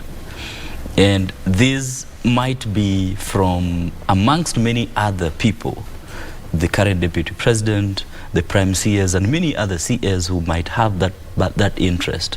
So you'll be seeing people who are trying to work harder to see, to have the president see them as a potential deputy, either through their action and performance in government, or through the way in which they mobilize votes, or they can be able to, or the way in which they have the support they have in terms of the political backing they have. So I expect, for example, the DP would be trying to rally a lot of people behind him so that he can endear himself to be the best person still to hold this position. We will also still be seeing a lot of other regions trying to push for their kingpins to have one of their own take that position of deputy or running mate for the president. So there's going to be a lot of jostling. Yes. There's going to be a lot of jostling for that second command position for 2027. And it is going to be something to watch how it happens. People like Mudavadi might not necessarily come to the fore to want to show that they have got that interest, but the people behind him will push that agenda. All right? Towards the end of the time that you've served your role now. Exactly. You've matured now. Exactly. But if you look at it, Engineer, you know, amongst all those roles, the deputy president, it seems that the biggest beneficiary here is Musalia Mudavadi. Apart from giving that role of being this, you know, the link between the executive and the legislature, he'll also oversee the roles and, you know, supervisory role of our cabinet secretaries. Does this now put the deputy president in a position where he'll have to be reporting to Musalia Mudavadi on what is happening in the government? I don't see that happening if all of them did what they have been asked to do by the president. The challenge will be, for example, if Rigathi forgets that he needs to manage the county government. Remember, the Kenya Kwanza administration promised to devolve more functions to the county governments, meaning more resources will be pushed towards the county government, as opposed to the previous administration where more functions or more resources were held at the national government. Therefore, the responsibilities will be shared one way or another equally. It's only that in the perception of Kenyans that the national government comes superior to the county government. If you look at it clearly, the huge mandate that the Kenya Kwanza administration has to deliver in terms of affordable housing, in terms of food security, in terms of manufacturing, that function, that goal will definitely be arrived at if the county governments work well. And therefore, how Rigathi will marshal the other 47 governors, the other 47 executive leaders at the county level to push the Kenya Kwanza administration and be able to push for them resources from the national government to come down as soon as possible and deliver their mandate will prove. I think Rigathi is in a very good position because he will be interacting with county governments as often as possible. And therefore, for him to translate his position into votes to the president, it will be very easy as compared to Mudavadi, who will be dealing with technocrats, people who have not even run for office. They don't know how to look for votes. These are PSAs, some of them who have no experience, some CSAs have no experience in politics, and therefore him is in a very good position. I mean, Rigathi is in a very good position to translate his position into votes beyond Mount Kenya.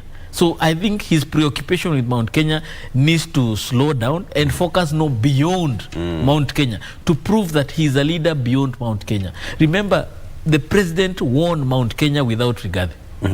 By the time Rigathi was being nominated as a deputy president, William Ruto had already won the hearts and minds of the people of Mount Kenya. He did not need Rigathi to win Mount Kenya. Maybe he may need Rigathi to retain Mount Kenya, but he had already won Mount Kenya. What now Rigathi needs to do is say, yes, I've been nominated as a deputy president. Can my influence, can my support go beyond Mount Kenya?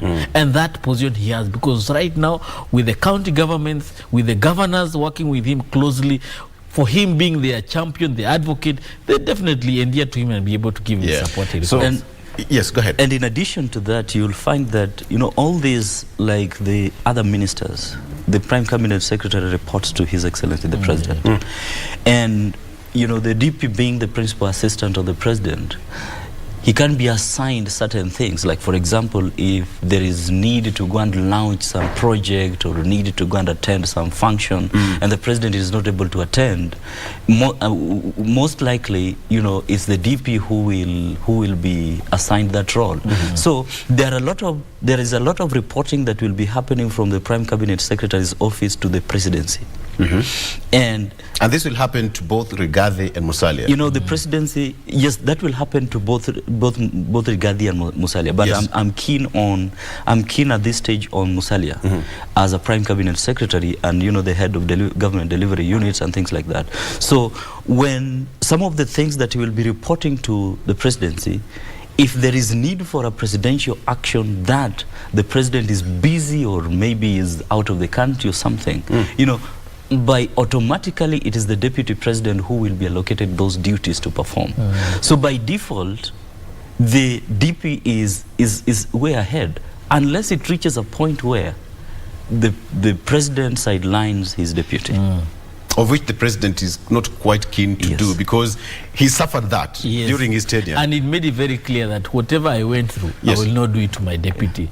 So the only person who can make that office look inferior is the occupier of that office. If Rigathi makes this office weak, then it is for him to blame if that office is sidelined. But I don't see the president himself making a deliberate effort to sideline the deputy president or that office. Will he have a bragging rights come 2027?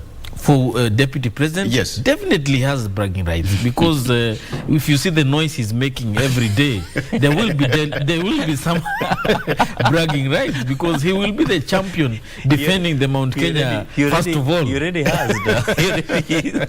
which will form the biggest basis of campaigns come 2027. The deputy he will say, you know, I'm coming the Mount Kenya, you know, as a block behind you. But you said something quite interesting. The president made inroads in Mount Kenya almost to 90% before nominating the deputy president. So the deputy president perhaps just galvanized a bit of some vote and fixed the loopholes, and it was tactically put there to tackle the former president head on, of which somebody would argue again that he delivered. But come 2027, where will he have, you know, that pendulum to dangle, now say, this is where I am, we did this 2022, 2023, we've done this, we are 2027. At what point will you have the bargaining power? You know, I want you to look at the scenario that happened in ODM. When, after Pentagon, when there was a fallout between the former prime minister and the current president. You know, the William Ruto, being a Pentagon member at that time, he was able to rally the Rift Valley and endear himself as the kingpin of Rift Valley, to an extent that he deassociated the votes of Rift Valley from the former prime minister. And that is how he plucked out his political base from the former prime minister. Now, that same tactic could still work for the DP today, Rigathi Gachagua, by making himself appear like he is the staunch defender of the interest of the Mount Kenya region. That, you know what, this is the only person we look up to when it comes to matters of government. So if that happens and the people of Mount Kenya sees that as the truth, then come 2027, you will hear all political actors from the ground and to the highest level beginning to say, from the, you know, the hustlers to the business community to the politicians, beginning to say that, you know what, it is we are all behind Rigathi Gachagua. Any negotiations on politics on Mount Kenya must go through who? Rigathi Gachagua. And I want to remind you also, the same way William Ruto plucked the Mount Kenya vote from Uhuru Kenyatta when he was president, can also be applied to him by Rigathi. Remember, the Mount Kenya people are very sensitive to issues of their economy. And therefore, if Rigathi reminds them that the economic situation you are going through is not because of me, it's because of the betrayal that we had, that visited upon us from the president, the people of Mount Kenya will listen to him.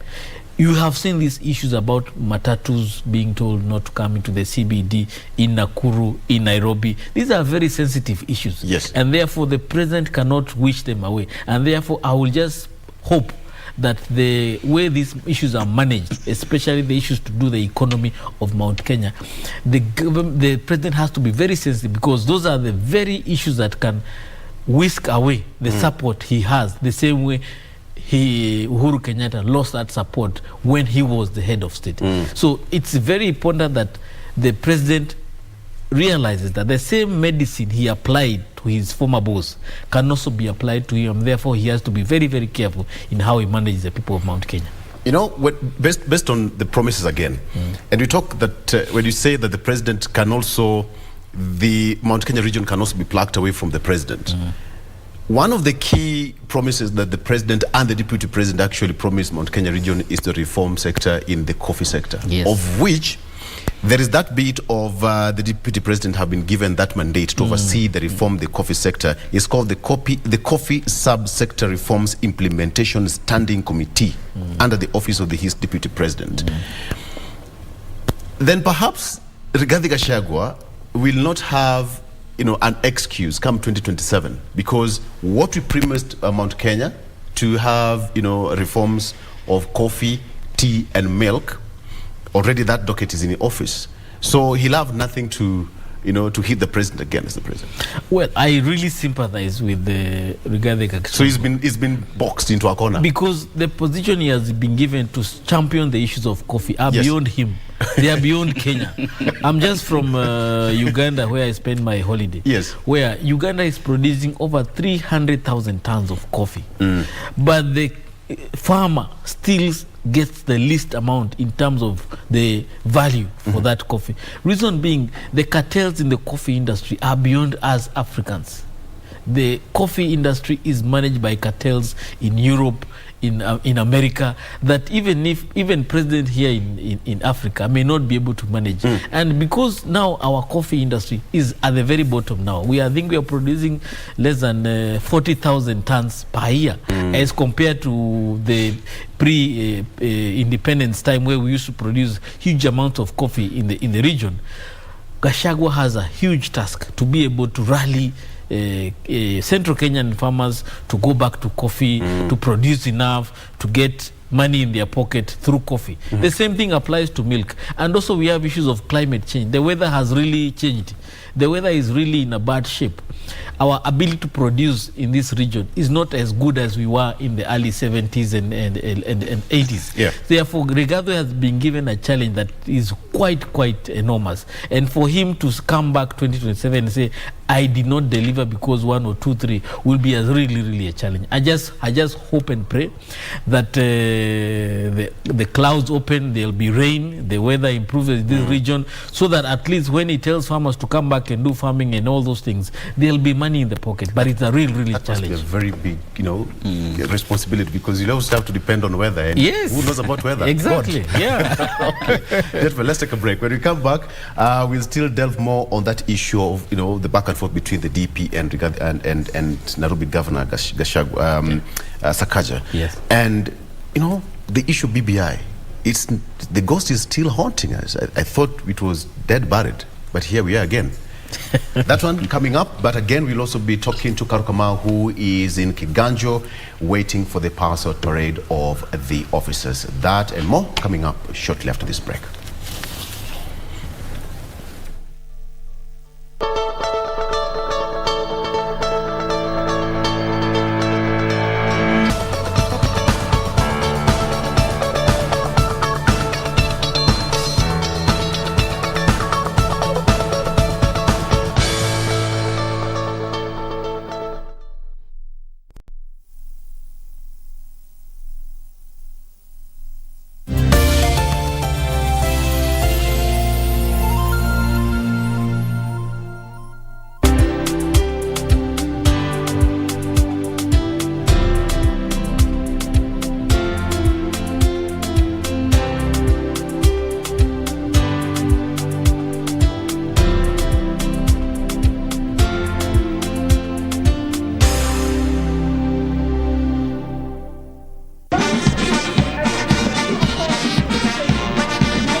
After months of rigorous training, recruits are ready to serve the nation in their various fields.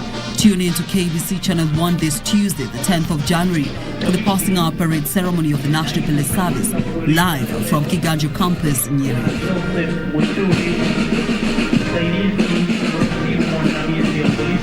The ceremony will be presided over by the Commander-in-Chief of the Armed Forces of Kenya, His Excellency President William Ruto.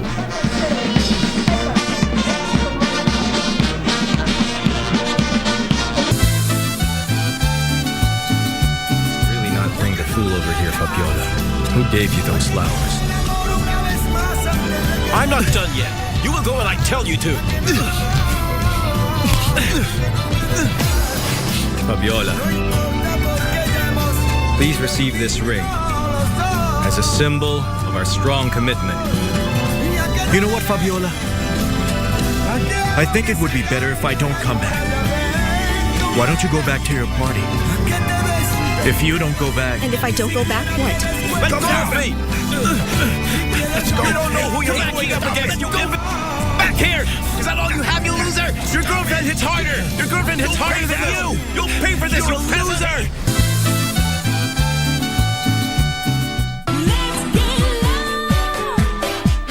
As is our usual, we bring you entertainment shows and nothing or less of that.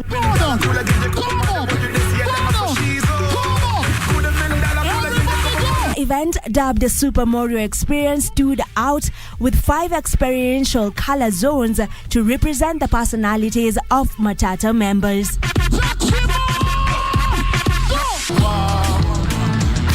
I'm getting cheese kama panya ya pili. Almost died so alive kama traki ya dili. Pigia kinaro lizeni mwa puton vipi. King Kaka has officially released his much anticipated album dubbed A Second Life. The album commemorates the period when the superstar was hospitalized for months.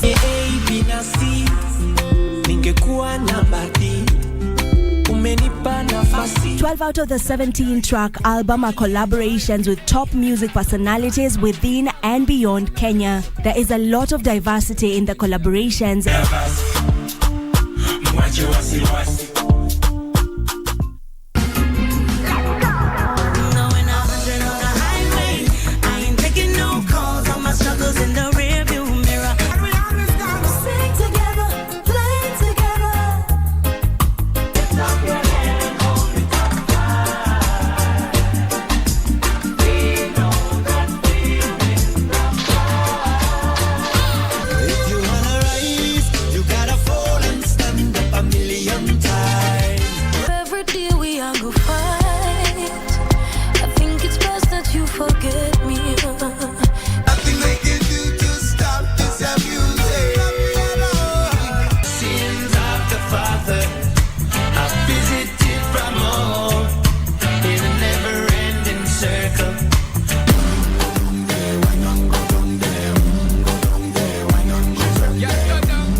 Welcome back.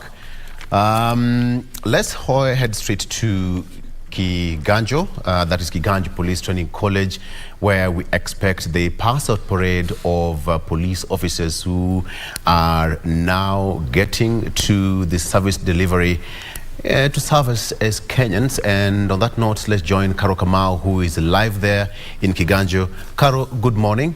The latest from Kiganjo, the president is expected there. What more can you tell us?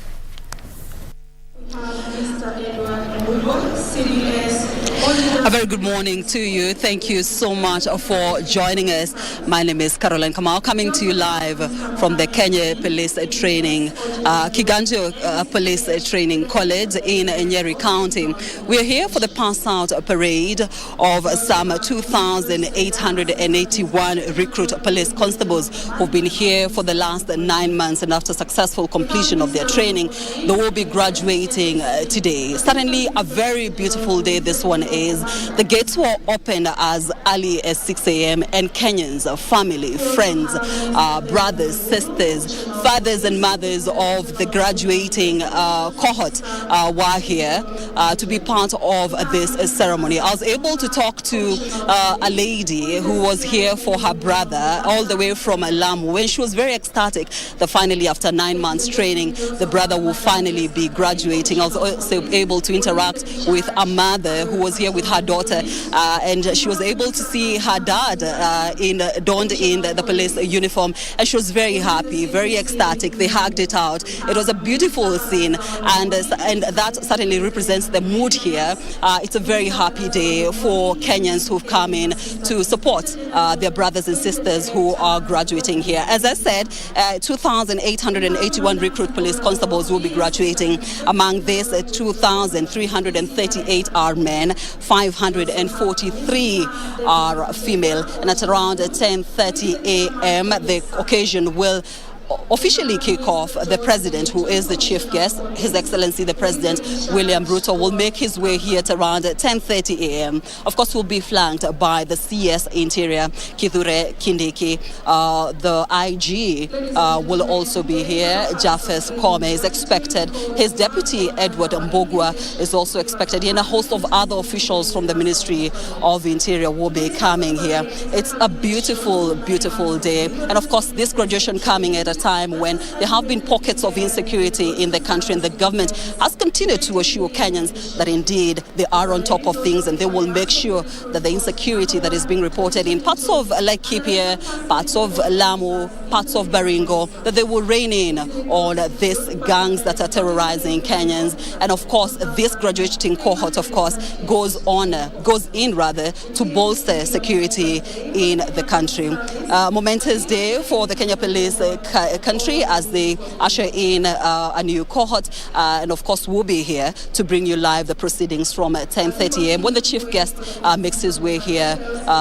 That's the president, His Excellency the President William Ruto, to the very end. So be sure to be part and parcel of this live. It's only happening live on KBC Channel 1. I'll take you back to studio with Victor, and we'll see you as soon as the occasion officially kicks off. My name is Caroline Kamau. Back to you in studio.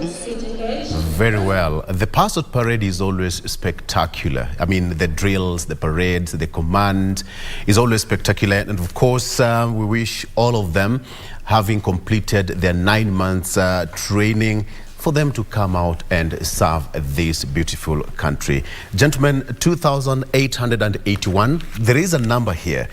2,338 are men and 543 female. Shashil, go ahead. I mean, there's a very big disparity. It's expected. Yes. Yeah, it's expected. But I think there has been a lot of efforts to mainstream gender within the force.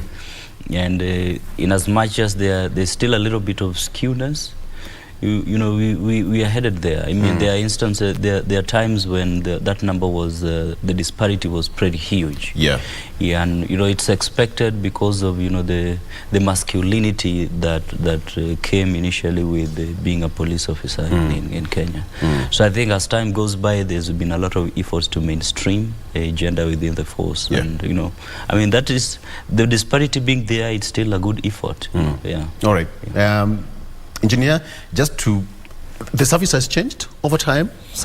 Even if you go to a police station right now, even the services and the reception is not as bad as it used to be. I think what we also... Change of curriculum, yeah, probably. What we need to realize that policing is not just about facing threats coming with guns and violence. Yes. There are also issues that we need to start policing, like domestic violence. And we may need to go and do what we can, be proactive in terms of how do we address issues of domestic violence before they happen, in such a way that mental health becomes a concern, and therefore a police officer should be able to be somebody, if a case is reported to you and you can be able to detect that there are issues here that can precipitate into domestic violence, and therefore be given the prerequisite skills and training to understand that if these issues, I don't deal with it this way, without maybe using force, there could be escalate to become a domestic violence issue. And therefore, maybe by mainstreaming such issues, the women may find it very attractive because they come with certain skills that men may not have, the soft skills or the soft power that can be able to deal with that issue whenever they do happen. Absolutely. Yeah. All right. That is 2,881 cohorts of the new recruits will be passing out at 9. The president will be there to officiate that function, of course, flanked by other top government officials. As Carol has put it, we expect the CS Interior, Kithure Kindiki, we have police boss, Japheth Koome, amongst others. So we'll be live from Kiganjo not too long from now for that function. All right, so back in studio, gentlemen. There's part between the Deputy President, Rigathi Gachagua, and Governor Sakaja. I mean, it's now almost 2-3 weeks. And this came from the last regime. Remember, Buddy, the Green Park, where the vehicles were supposed to be. And does it have to generate into a political duel between the two bosses? Well, I recall the Kenya Kwanza team trashing the Green Park a lot, saying this is an idea which was misplaced, which was in the wrong place, in the wrong place, and they may not work. For them now, for Sakaja to come and start championing the Green Park as an alternative to managing traffic is a betrayal to some of the people in Kenya Kwanza who used this position of saying Green Park is wrong to win the support of some of the businesses within the CBD to support them. And therefore, Rigathi is just communicating a position of many who said, we came to support Kenya Kwanza in Nairobi because they clearly demonstrated that they are not going to go take us to the Green Park. They'll take us to the other routes where we are able to make business sense, as opposed to taking us to the Green Park, which is moving us away from the where the business is. Unfortunately, as a city that needs to transform, we must make some difficult decisions. And one of them is removing people from the CBD so that we can allow other businesses to thrive within the CBD. We cannot become a CBD which is very chaotic, full of people who are insecure. We have security challenges and all that. And therefore, for Sakaja, his position is right. It's just that maybe the timing is wrong, the way the approach is being done maybe is not in the right way. Maybe there could have been better consultation, maybe more time given, maybe there could be a transition period that was allowed so that people can be able to adjust easily. But unfortunately, I would want to agree with Sakaja, but on the political side of it, the Mount Kenya businesses that are heavily invested in Kenya Kwanza feel betrayed. Really? Churchill, they feel betrayed. Nairobi is for us all. And, you know, when it came to the Deputy President's table, they said that Mount Kenya people voted for you. I had to sit down with the business community from Mount Kenya, and I negotiated, you know, bringing the name of, you know, Margaret Wanjiru, who is Honorable Margaret Wanjiru, to step down for you and do all this thing. Sounds like a threat to Sakaja. Yeah, I mean, it's a tactic to have him to get to what the DP wants. You know, both the two gentlemen are in a tightrope. They're in a tightrope because, you see, the governor has gotten into office. And in as much as there was a plan that, you know, the Kenya Kwanza that differed with the previous regime, government is still progressing. There are investments that have been made in that place. Do you want to throw it away because, you know, it didn't make sense? There's need to find how to use it, you know, and maybe there are certain policy options that have been presented to him as a governor. And he needs to make decisions, some of which are also political in the context of where he is sitting. Yes. That if he does not make certain decisions that may appear disastrous to his support base, it becomes more dangerous to his position as a governor. Okay.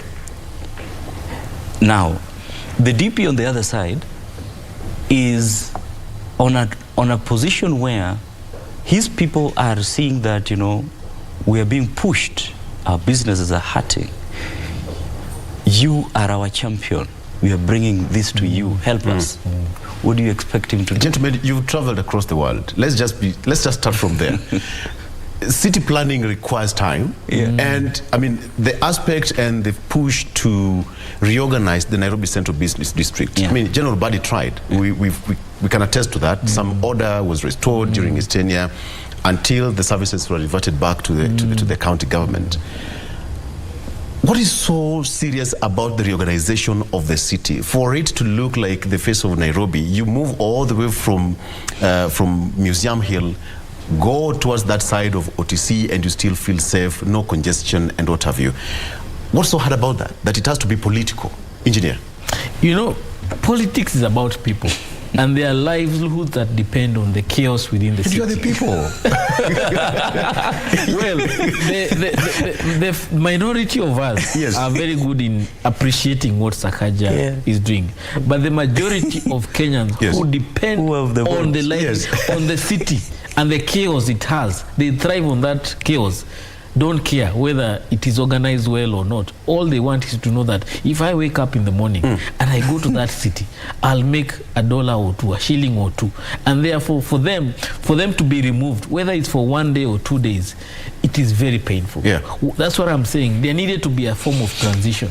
There needed to be probably a package arranged for these people, so that even if you're moving them from the CBD, where are you taking them? How are you cushioning the effect that will come with this change? And therefore, just to wake up and say stop is a big challenge. And therefore, I think it's important that people appreciate managing city planning is a political affair. And therefore, the politics of managing people comes into play. What Rigathi is doing is that he made a promise to his people. They had a choice of electing Polycarp Rigathi as one of their own, but he went on the other side. And you cannot wish away that they have numbers. There is the people who live in the city, and there are the people who own the city. Who are those people who own the city? Who are the people who run the business in the city? And those are the people who are most affected. That's what they are saying. If you affect the way Mount Kenya business happen within the CBD, you affect people all the way to Nakuru, to Nyeri, to Meru, to Embu, all over the country, where the central business sector of Nairobi influences how they do business in other cities of the country. And therefore, what Rigathi is saying, look, we've made a promise to these people. We are a government that delivers on our promise. We cannot appear to be people who are now backtracking on our promise. The president has clearly demonstrated he keeps the promise. Why are you, Sakaja, not keeping your promise? Even if you have a policy change, a change of heart, can we have a process where we negotiate, we sit down and talk about it and find a way around it? Yes, Churchill, it's about policy implementation, and the two gentlemen are now walking on a very tight rope. The president actually is now in a straight jacket because now he doesn't know where to go. I mean, Governor Sakaja has all his mandate. He's the boss of the county. The deputy president has his, his role also laid out. When you come to, talk about the matters to do with the county, you're overstepping your mandate. Fine. The mandate is to reorganize the city, all right? Which is, I mean, for everyone is going to be beneficial. So where do we draw the line? Who is going to blink first? Is it going to be Governor Sakaja to say, okay, fine, the deputy president has spoken, fine, tea room remain as it is, or am I going to force these people out because I must deliver to Nairobians? I think the best thing would be to look at a seamless mechanism of implementing this policy, because you see the issues around stakeholder engagement and seeing their fears and also asserting the need to. Because if the city is not secure, your businesses are equally not secure. Yes. So we needed to strike a balance and come up with a working formula that will help us get a well-planned city as it was designed, and also have your interests safeguarded. And this will then require not antagonistic approaches between various leaders, like the governor and the DP. Those antagonistic approaches will just escalate the conflict much more. They need to work in coherence so that there is proper understanding between the county government and even stakeholders of the national government. Remember that some of this noise from the national government do not necessarily champion the interest of these people being chased away. They are championing their own interests because they also have business interests within the city that is benefiting from that chaos. So it is about, when you're ruling Nairobi County, you need to know how to merge and strike a balance between the cartels and the people who are, the masses. Yes. If you support the masses and you support the masses and forget about the cartels will work against you and they'll bring you down. If you support the cartels alone and forget about the masses will wait for you on the election and bring you down. So you have to strike a balance. So that's why the current spat between the governor and the DP is a symbol and a significance that in the implementation of this policy option that has been chosen by the governor, there is not yet a strike of balance between those two categories of people. Engineer, somebody said Nairobi city shamba la mawe. You know, Nairobi... Talk of cartels and politicians, clashing every day. Nairobi is what we perceive as the majority and their wish. But there is what the few men and women who sit and say, for this city, this is my share. This is my state. They dictate how it's going to be. They dictate, and you cannot ignore them, because that has become the system. Governor Sonko's tried the same thing. What Sakaja is, right? Sakaja has a vision, a grand vision of this city. Given he's a child who was born in this city, he has seen it evolve into the chaos it has become. But he has a vision of this kind of city that he wants to live once he finishes his 5-year or 10-year term. What I wish, and I want to reiterate what Dr. Ria said, is stakeholder management. Without managing the stakeholders and making sure that everybody has something to eat, there will be no city to govern. It will all be chaos. We'll end up with a Sonko kind of scenario, because it's not hard for these cartels to lead you the Sonko way. They have the resources, they have the system that they can use to kick you out. So Sakaja needs to be very, very careful. He may have the support of the president and obviously the support of the prime secretary, but without the support of these stakeholders that we cannot see, these opaque stakeholders, you must be very careful. They are faceless. You know, when you talk of Nairobi is the heartbeat of Kenya, and even for the region. For the region. Yes. Perhaps Sakaja did not foresee this. He had his manifesto laid out. I hosted him here, and he had his manifesto laid out completely, the vision as you put it. But then now the reality now dawns on you. You have all this on your table, phone calls coming in, don't do this, don't do that. But still, I have a mandate, because at the end of the day, Kenyans will judge me by what I promised and what I have delivered. Let's distinguish between the political side and the delivery aspect. Where do we draw the line now? The two gentlemen, so that there is some kind of truce. You know, at the end of the day, as a Nairobian, as a taxpayer, I need to get value. Churchill. The best way is for them to, the two leaders to appreciate that there is a place where the Nairobi needs to go. And there is where we are now. How do we move from where we are to where we need to go, so that the people who are doing business, they do their business in a secure manner, in a secure place. They also do their business in a more dignified manner. And I want to give you the example as to how, when you look at how Professor Nyong'o transformed, the city of Kisumu. Yes. He made very hard decisions, extremely hard decisions that hurt a lot of businesses. But he did a lot of stakeholder engagement with those businesses. And it took time. And it took time to actually even the national government was roped in. Exactly. Yes. To an extent that by the time, you find a whole Juakali sector being pushed away. And these are votes. These are votes. These are people who can cause violence. And they're being pushed away and they're accepting to go. It's beyond just an order. It really takes a lot of stakeholder engagement to have that seamless transition. That is what is required now in the city of Nairobi. The same thing. Look at what maybe the former governor did, Kedero. You look at in Isli.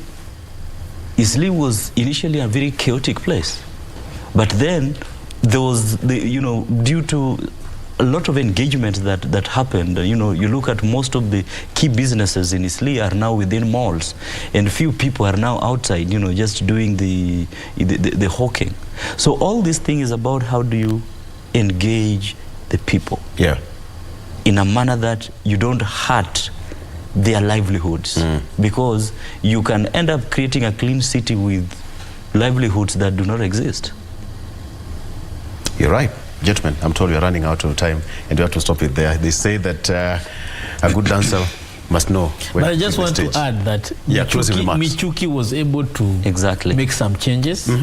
How he did it is for people to learn from Michuki and apply some lessons from the Michuki, how he was able to transform the city, whether in a small way, even the matatu industry itself, he was able to transform it. And up to today, we are able to benefit from that. So Sakaja needs to understand himself, me as Sakaja, who am I? How am I able to apply some of the tactics that Michuki used to make the changes?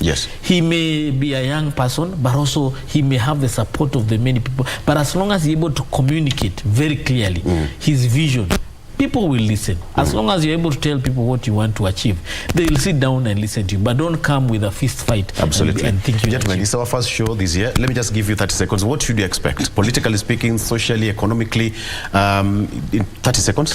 Well, I just want to wish the new administration the very best. We have serious challenges of food production.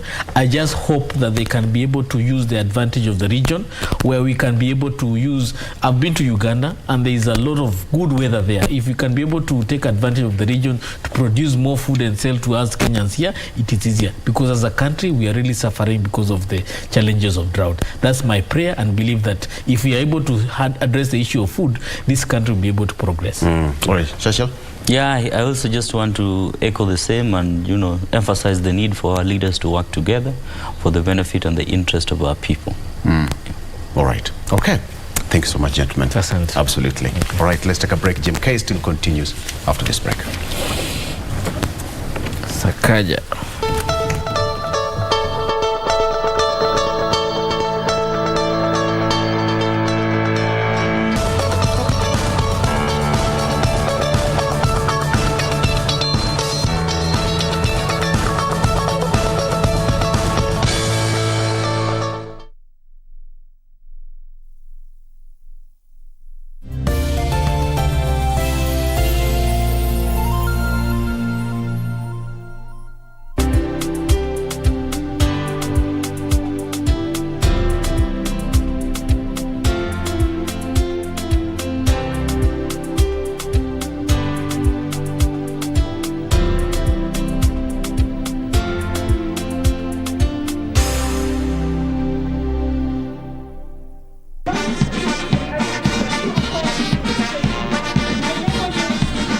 After months of rigorous training, recruits are ready to serve the nation in their various fields. Tune in to KBC Channel 1 this Tuesday, the 10th of January, for the passing out parade ceremony of the National Police Service, live from Kiambu campus in Nyeri.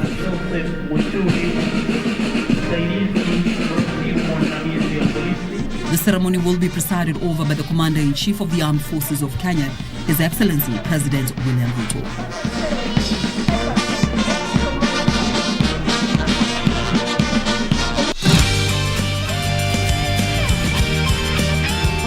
You today. This isn't like you at all.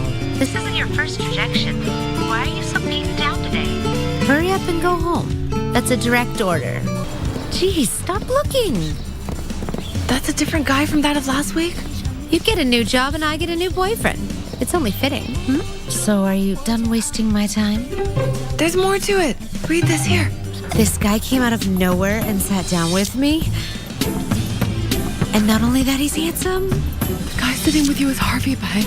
Excuse me? That's Harvey sitting with you. I plan to spend more time with you tonight, but I guess we'll have to meet another time. Jenny? You still look the same, but act differently.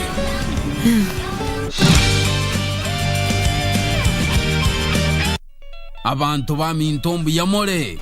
Your favorite KBC station, Minto FM, is now at your doorstep. Enjoy the hottest KBC music, informative and entertaining shows, and reliable news only on Minto FM.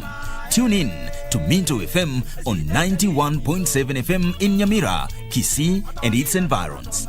Minto FM,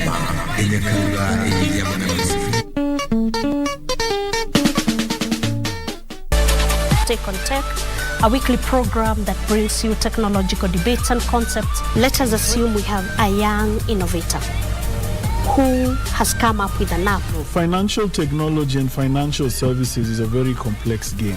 Keeping you up to date with the latest tech news both locally and internationally. Apple has lost its position as the most valuable firm amid tech sell-off. We also explore different innovations by our very own young innovators. Make sure you don't miss. Tune in every Monday at 10:30 p.m. only on KBC Channel 1.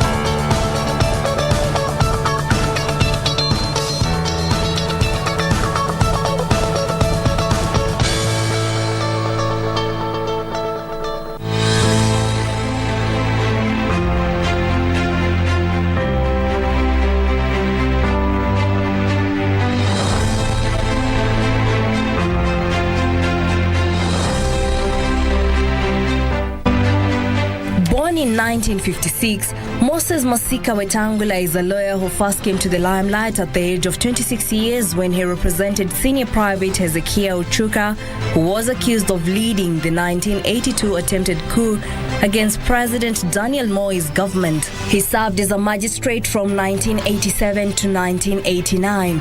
Wetangula would years later, during the clamor for multipartyism, win the heart of President Moi, becoming his close ally and defender in Western Kenya, a region dominated by the opposition led by Wamalwa Kijana.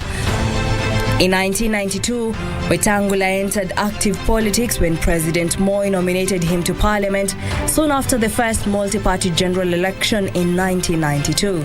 In 2002, he joined Ford Kenya and easily beat Munyasia at the party nomination, eventually replacing him as the Sirisia Member of Parliament.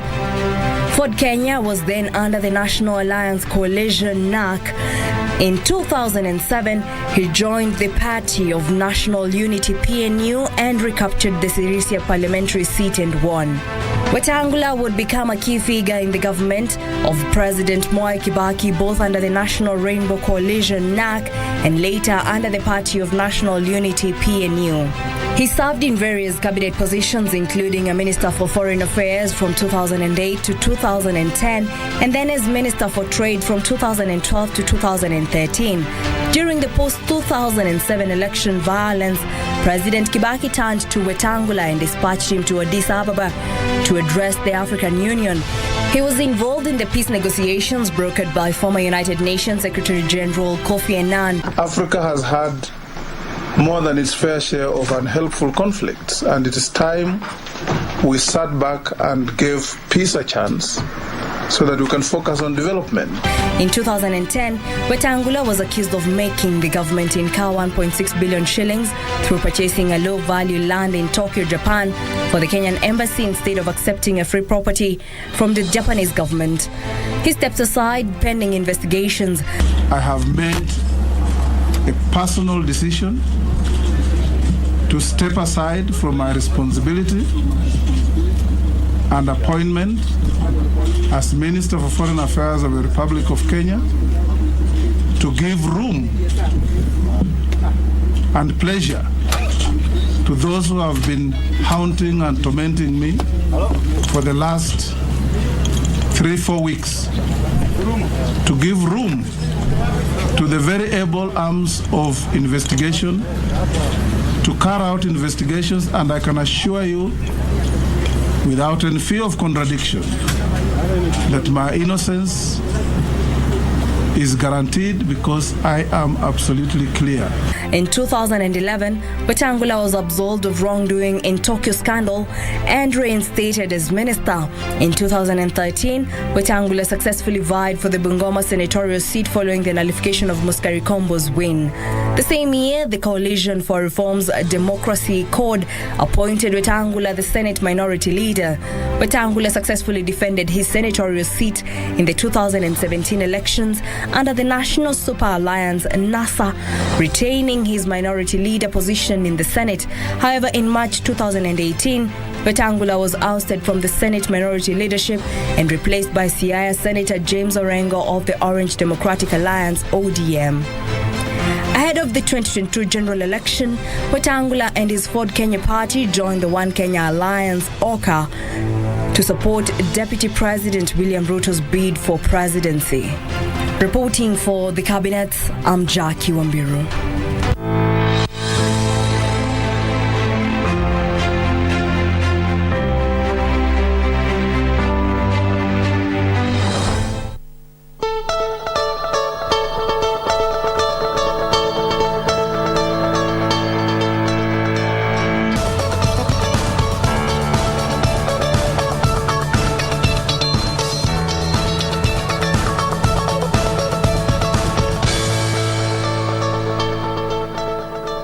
Female genital mutilation is one practice, just in various parts of this country, different counties, with prevalence being in places such as Kisii, Embu, Meru, Taita Taveta, and even Kuria. Twataka kuheshimu mila zetu, lakini ndio tuweze kuheshimu mila zetu, lazima pia tukae na tuseme zile mila ambazo zaumiza watoto wetu tuachane nazo, lakini zile mila ambazo ni za manufaa kwa watoto wetu tuendelee nazo.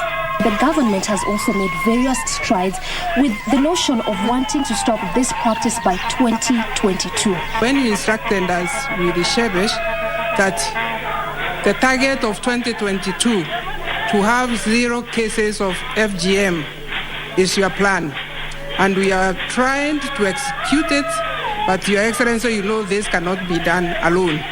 First, let me thank the elders, because when they signed the declaration in the State House about 2 years ago, that was one of the new things that we, as an intervention, because fighting FGM requires several interventions. One of the intervention is where we brought in elders because they are the decision makers. In this documentary, we learn about nilisema nataka kukeketwa. Alishika hiyo maneno kutoka kwa nyanya yake, akaja naye kutuambia ati yeye nataka. Tulienda tukakeketa msichana mmoja, akamblindi. We sensitized them about the dangers of FGM. And now, I'm in Tharaka-Nithi County to find out if the government interventions are bearing fruits.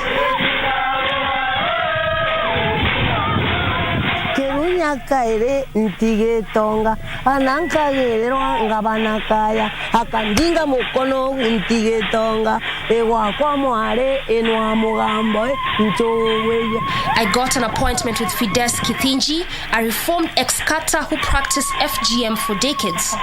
She underwent the cut.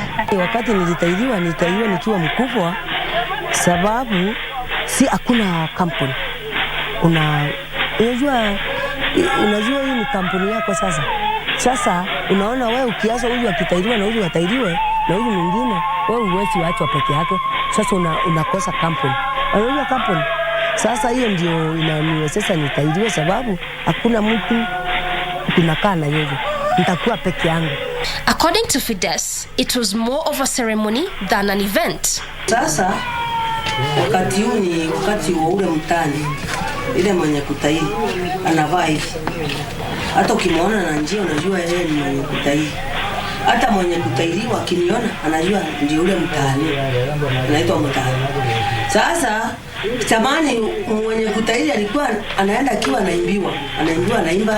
Anaimba. Sasa akienda pale ataingia pole na msisana naye hapa ndio mwenye kutairiwa atatokea. Na hii mlango amalisiwe mambo yake na mimi nitakuwa pale nje. Sasa hii inaitwa ovia mtani. Na hii ni nkio ya mtani. Hii mti inaitwa ramara.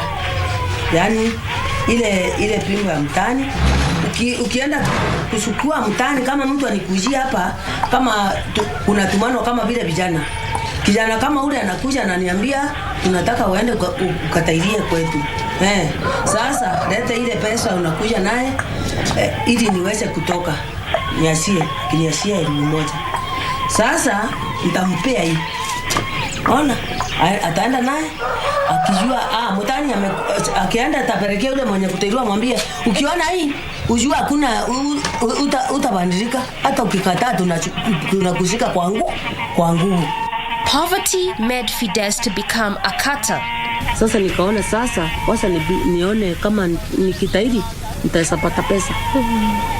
Sasa nikaanja hapo nikafuatilia wale walikuwa na barua. Wajua huku kutairi zamani ilikuwa ukienda kutairi unaenda unapea chifu pesa. Unakupatia barua unaenda kutairi na. Sasa kwa huyu apata ile barua utaenda hivyo, utakuwa ukienda bila amuke. Asubuhi saa 12 umetairi. Umemaliza na unapewa kitu. For one to qualify as a cutter, one had to cut at least 10 young ladies. Wajua ulikuwa unatairi kisirisiri, hakuna mtu anajua kama unatairi. Unaenda unatairi, unakujua unatairi, unarudi. Sasa ukirundi vile, wajua ni kama vile unapewa mtihani unapita. Sasa ukipita ukikuwa na watu 10 wako, sasa hiyo ndio kama unafunuliwa. Unapatiana ile sakura, wanakura alafu wanakuambia sasa wewe endelea kabisa. Ni kama vile unafanya mtihani wa form 4. Kama ukapita uende university. Later on the day, I received a call from Sarah Karimi from Kirimangare village, Kanjuki sublocation. She is one of the few women who voluntarily went for the cut. Nilisema nataka kukeketwa. Ukeketaji ulikuwa mwingi na ilikuwa ni passion. So kama hujakeketwa hauna kampani. Mtu anakaa for how long ndio arudi kwa sawa kabisa, ile mpaka anaweza toka aende nje atembee aendelee na shughuli zake kwa kawaida? Utakaa mwezi moja. Na hiyo mwezi katika nyumba ni mambo gani ambayo unafanyiwa? Kama ile kuappreciate umetoka from one stage to another stage. Kiutamaduni kuna mambo mingi walikuwa wanafanya. Utaletwa watu hata kwa kuchape. Uko na kidonda na utachapwa. Utaambua kama ni mambo ya kuheshimu mama mwenye amekuwa supporter wako. Utaambua mambo ya kama unapita njiani ukutane na wazazi wako, unapaa wewe unaingia kwa kichaka, wanapita. Upusi mwingi. Peer pressure also pushed her to go for the cut. Wakati niko darasani nilikuwa na stress, sababu naona wenzangu wameenda kuolewa. Kama rafiki yangu nakumbuka kuna mmoja aliolewa tu vile sasa tulirudi mashuleni.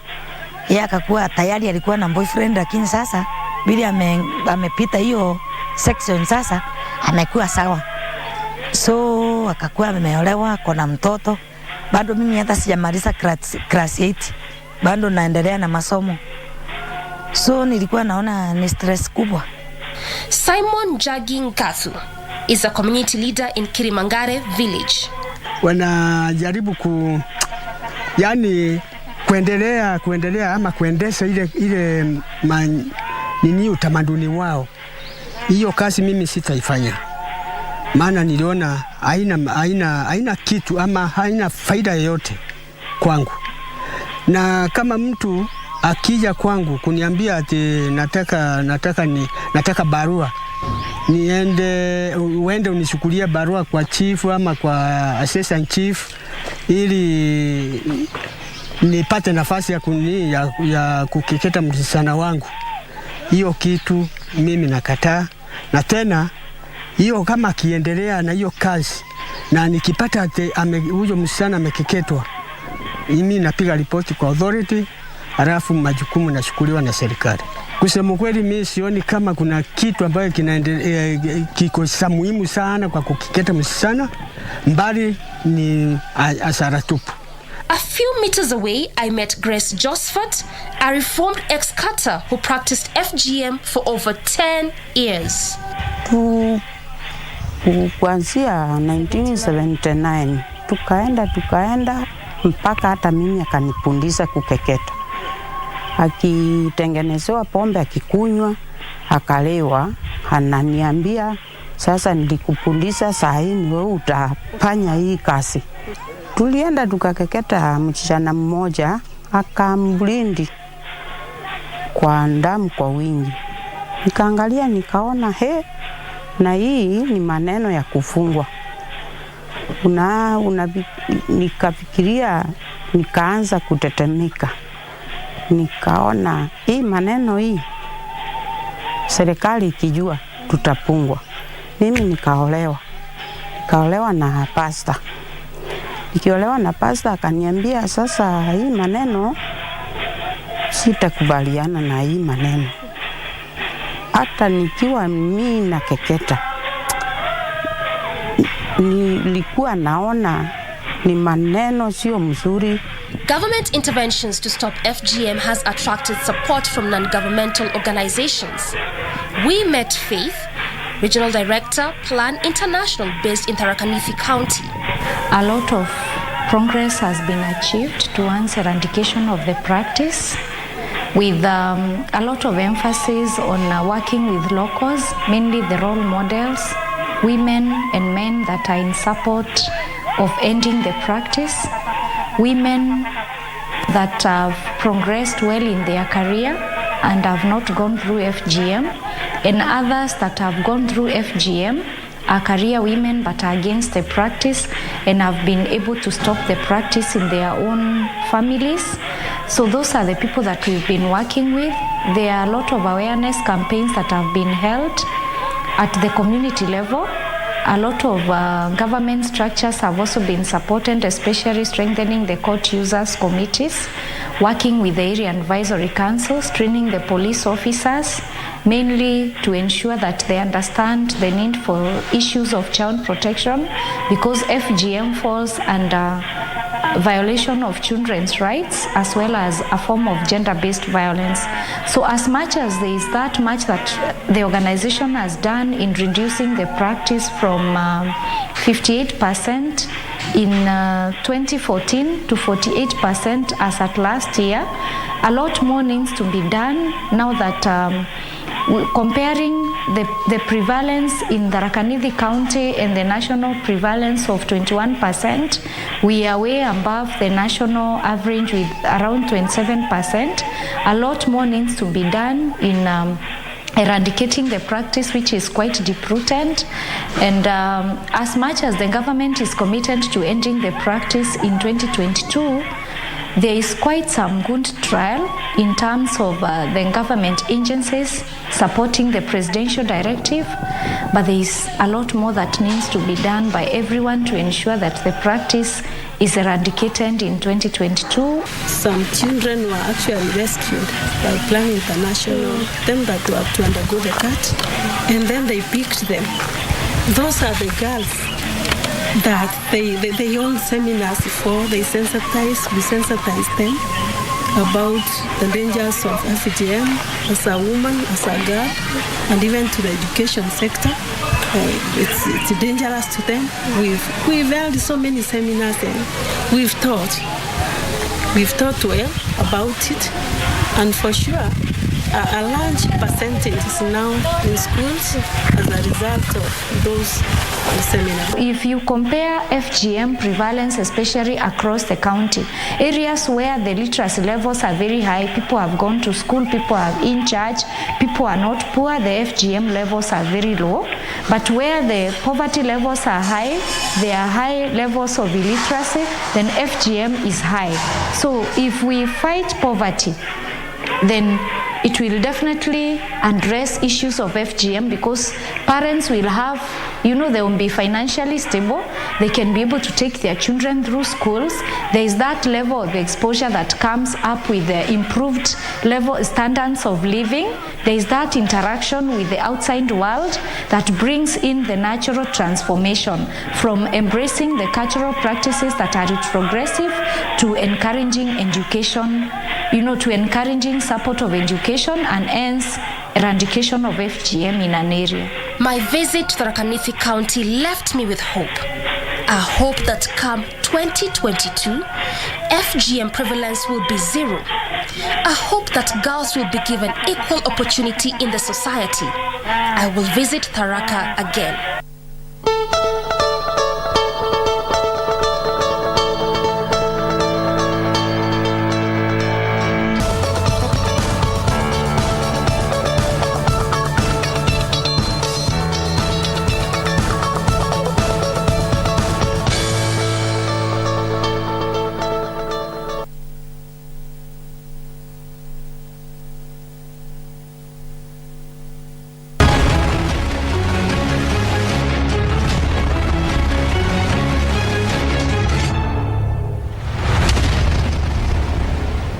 Lieutenant Colonel Martha Njeri Waithaka joined the military in the late 1970s thanks to her nursing profession. Because I liked nursing right from the time I was a young girl. One day my uncle brought me a letter, and when I opened that letter, I saw that I'd been called for an interview at Kenyatta School of Nursing. I went for that interview and I was successful. So in 1971, I joined nursing. The interest came when she was working at Mathare Mental Hospital in 1977. While at Mathare, I worked with some 2 nurses from the military.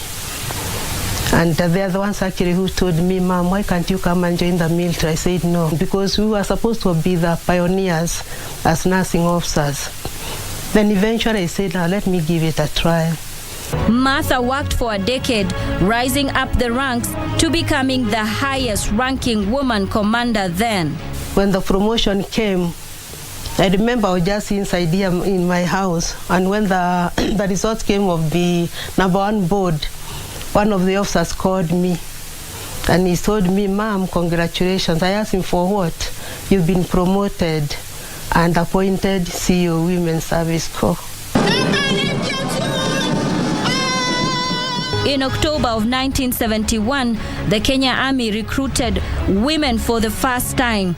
Now, Women's Service Corps actually was set up as a unit of the Army, because as at that time, it's only the Kenya Army that recruited women. But agitation continued for women to be recruited to join other units of the military. The military actually is a kind of, they are seen like, a fighting kind of component. And therefore, they looked at it and saw now women may not be able to take up the role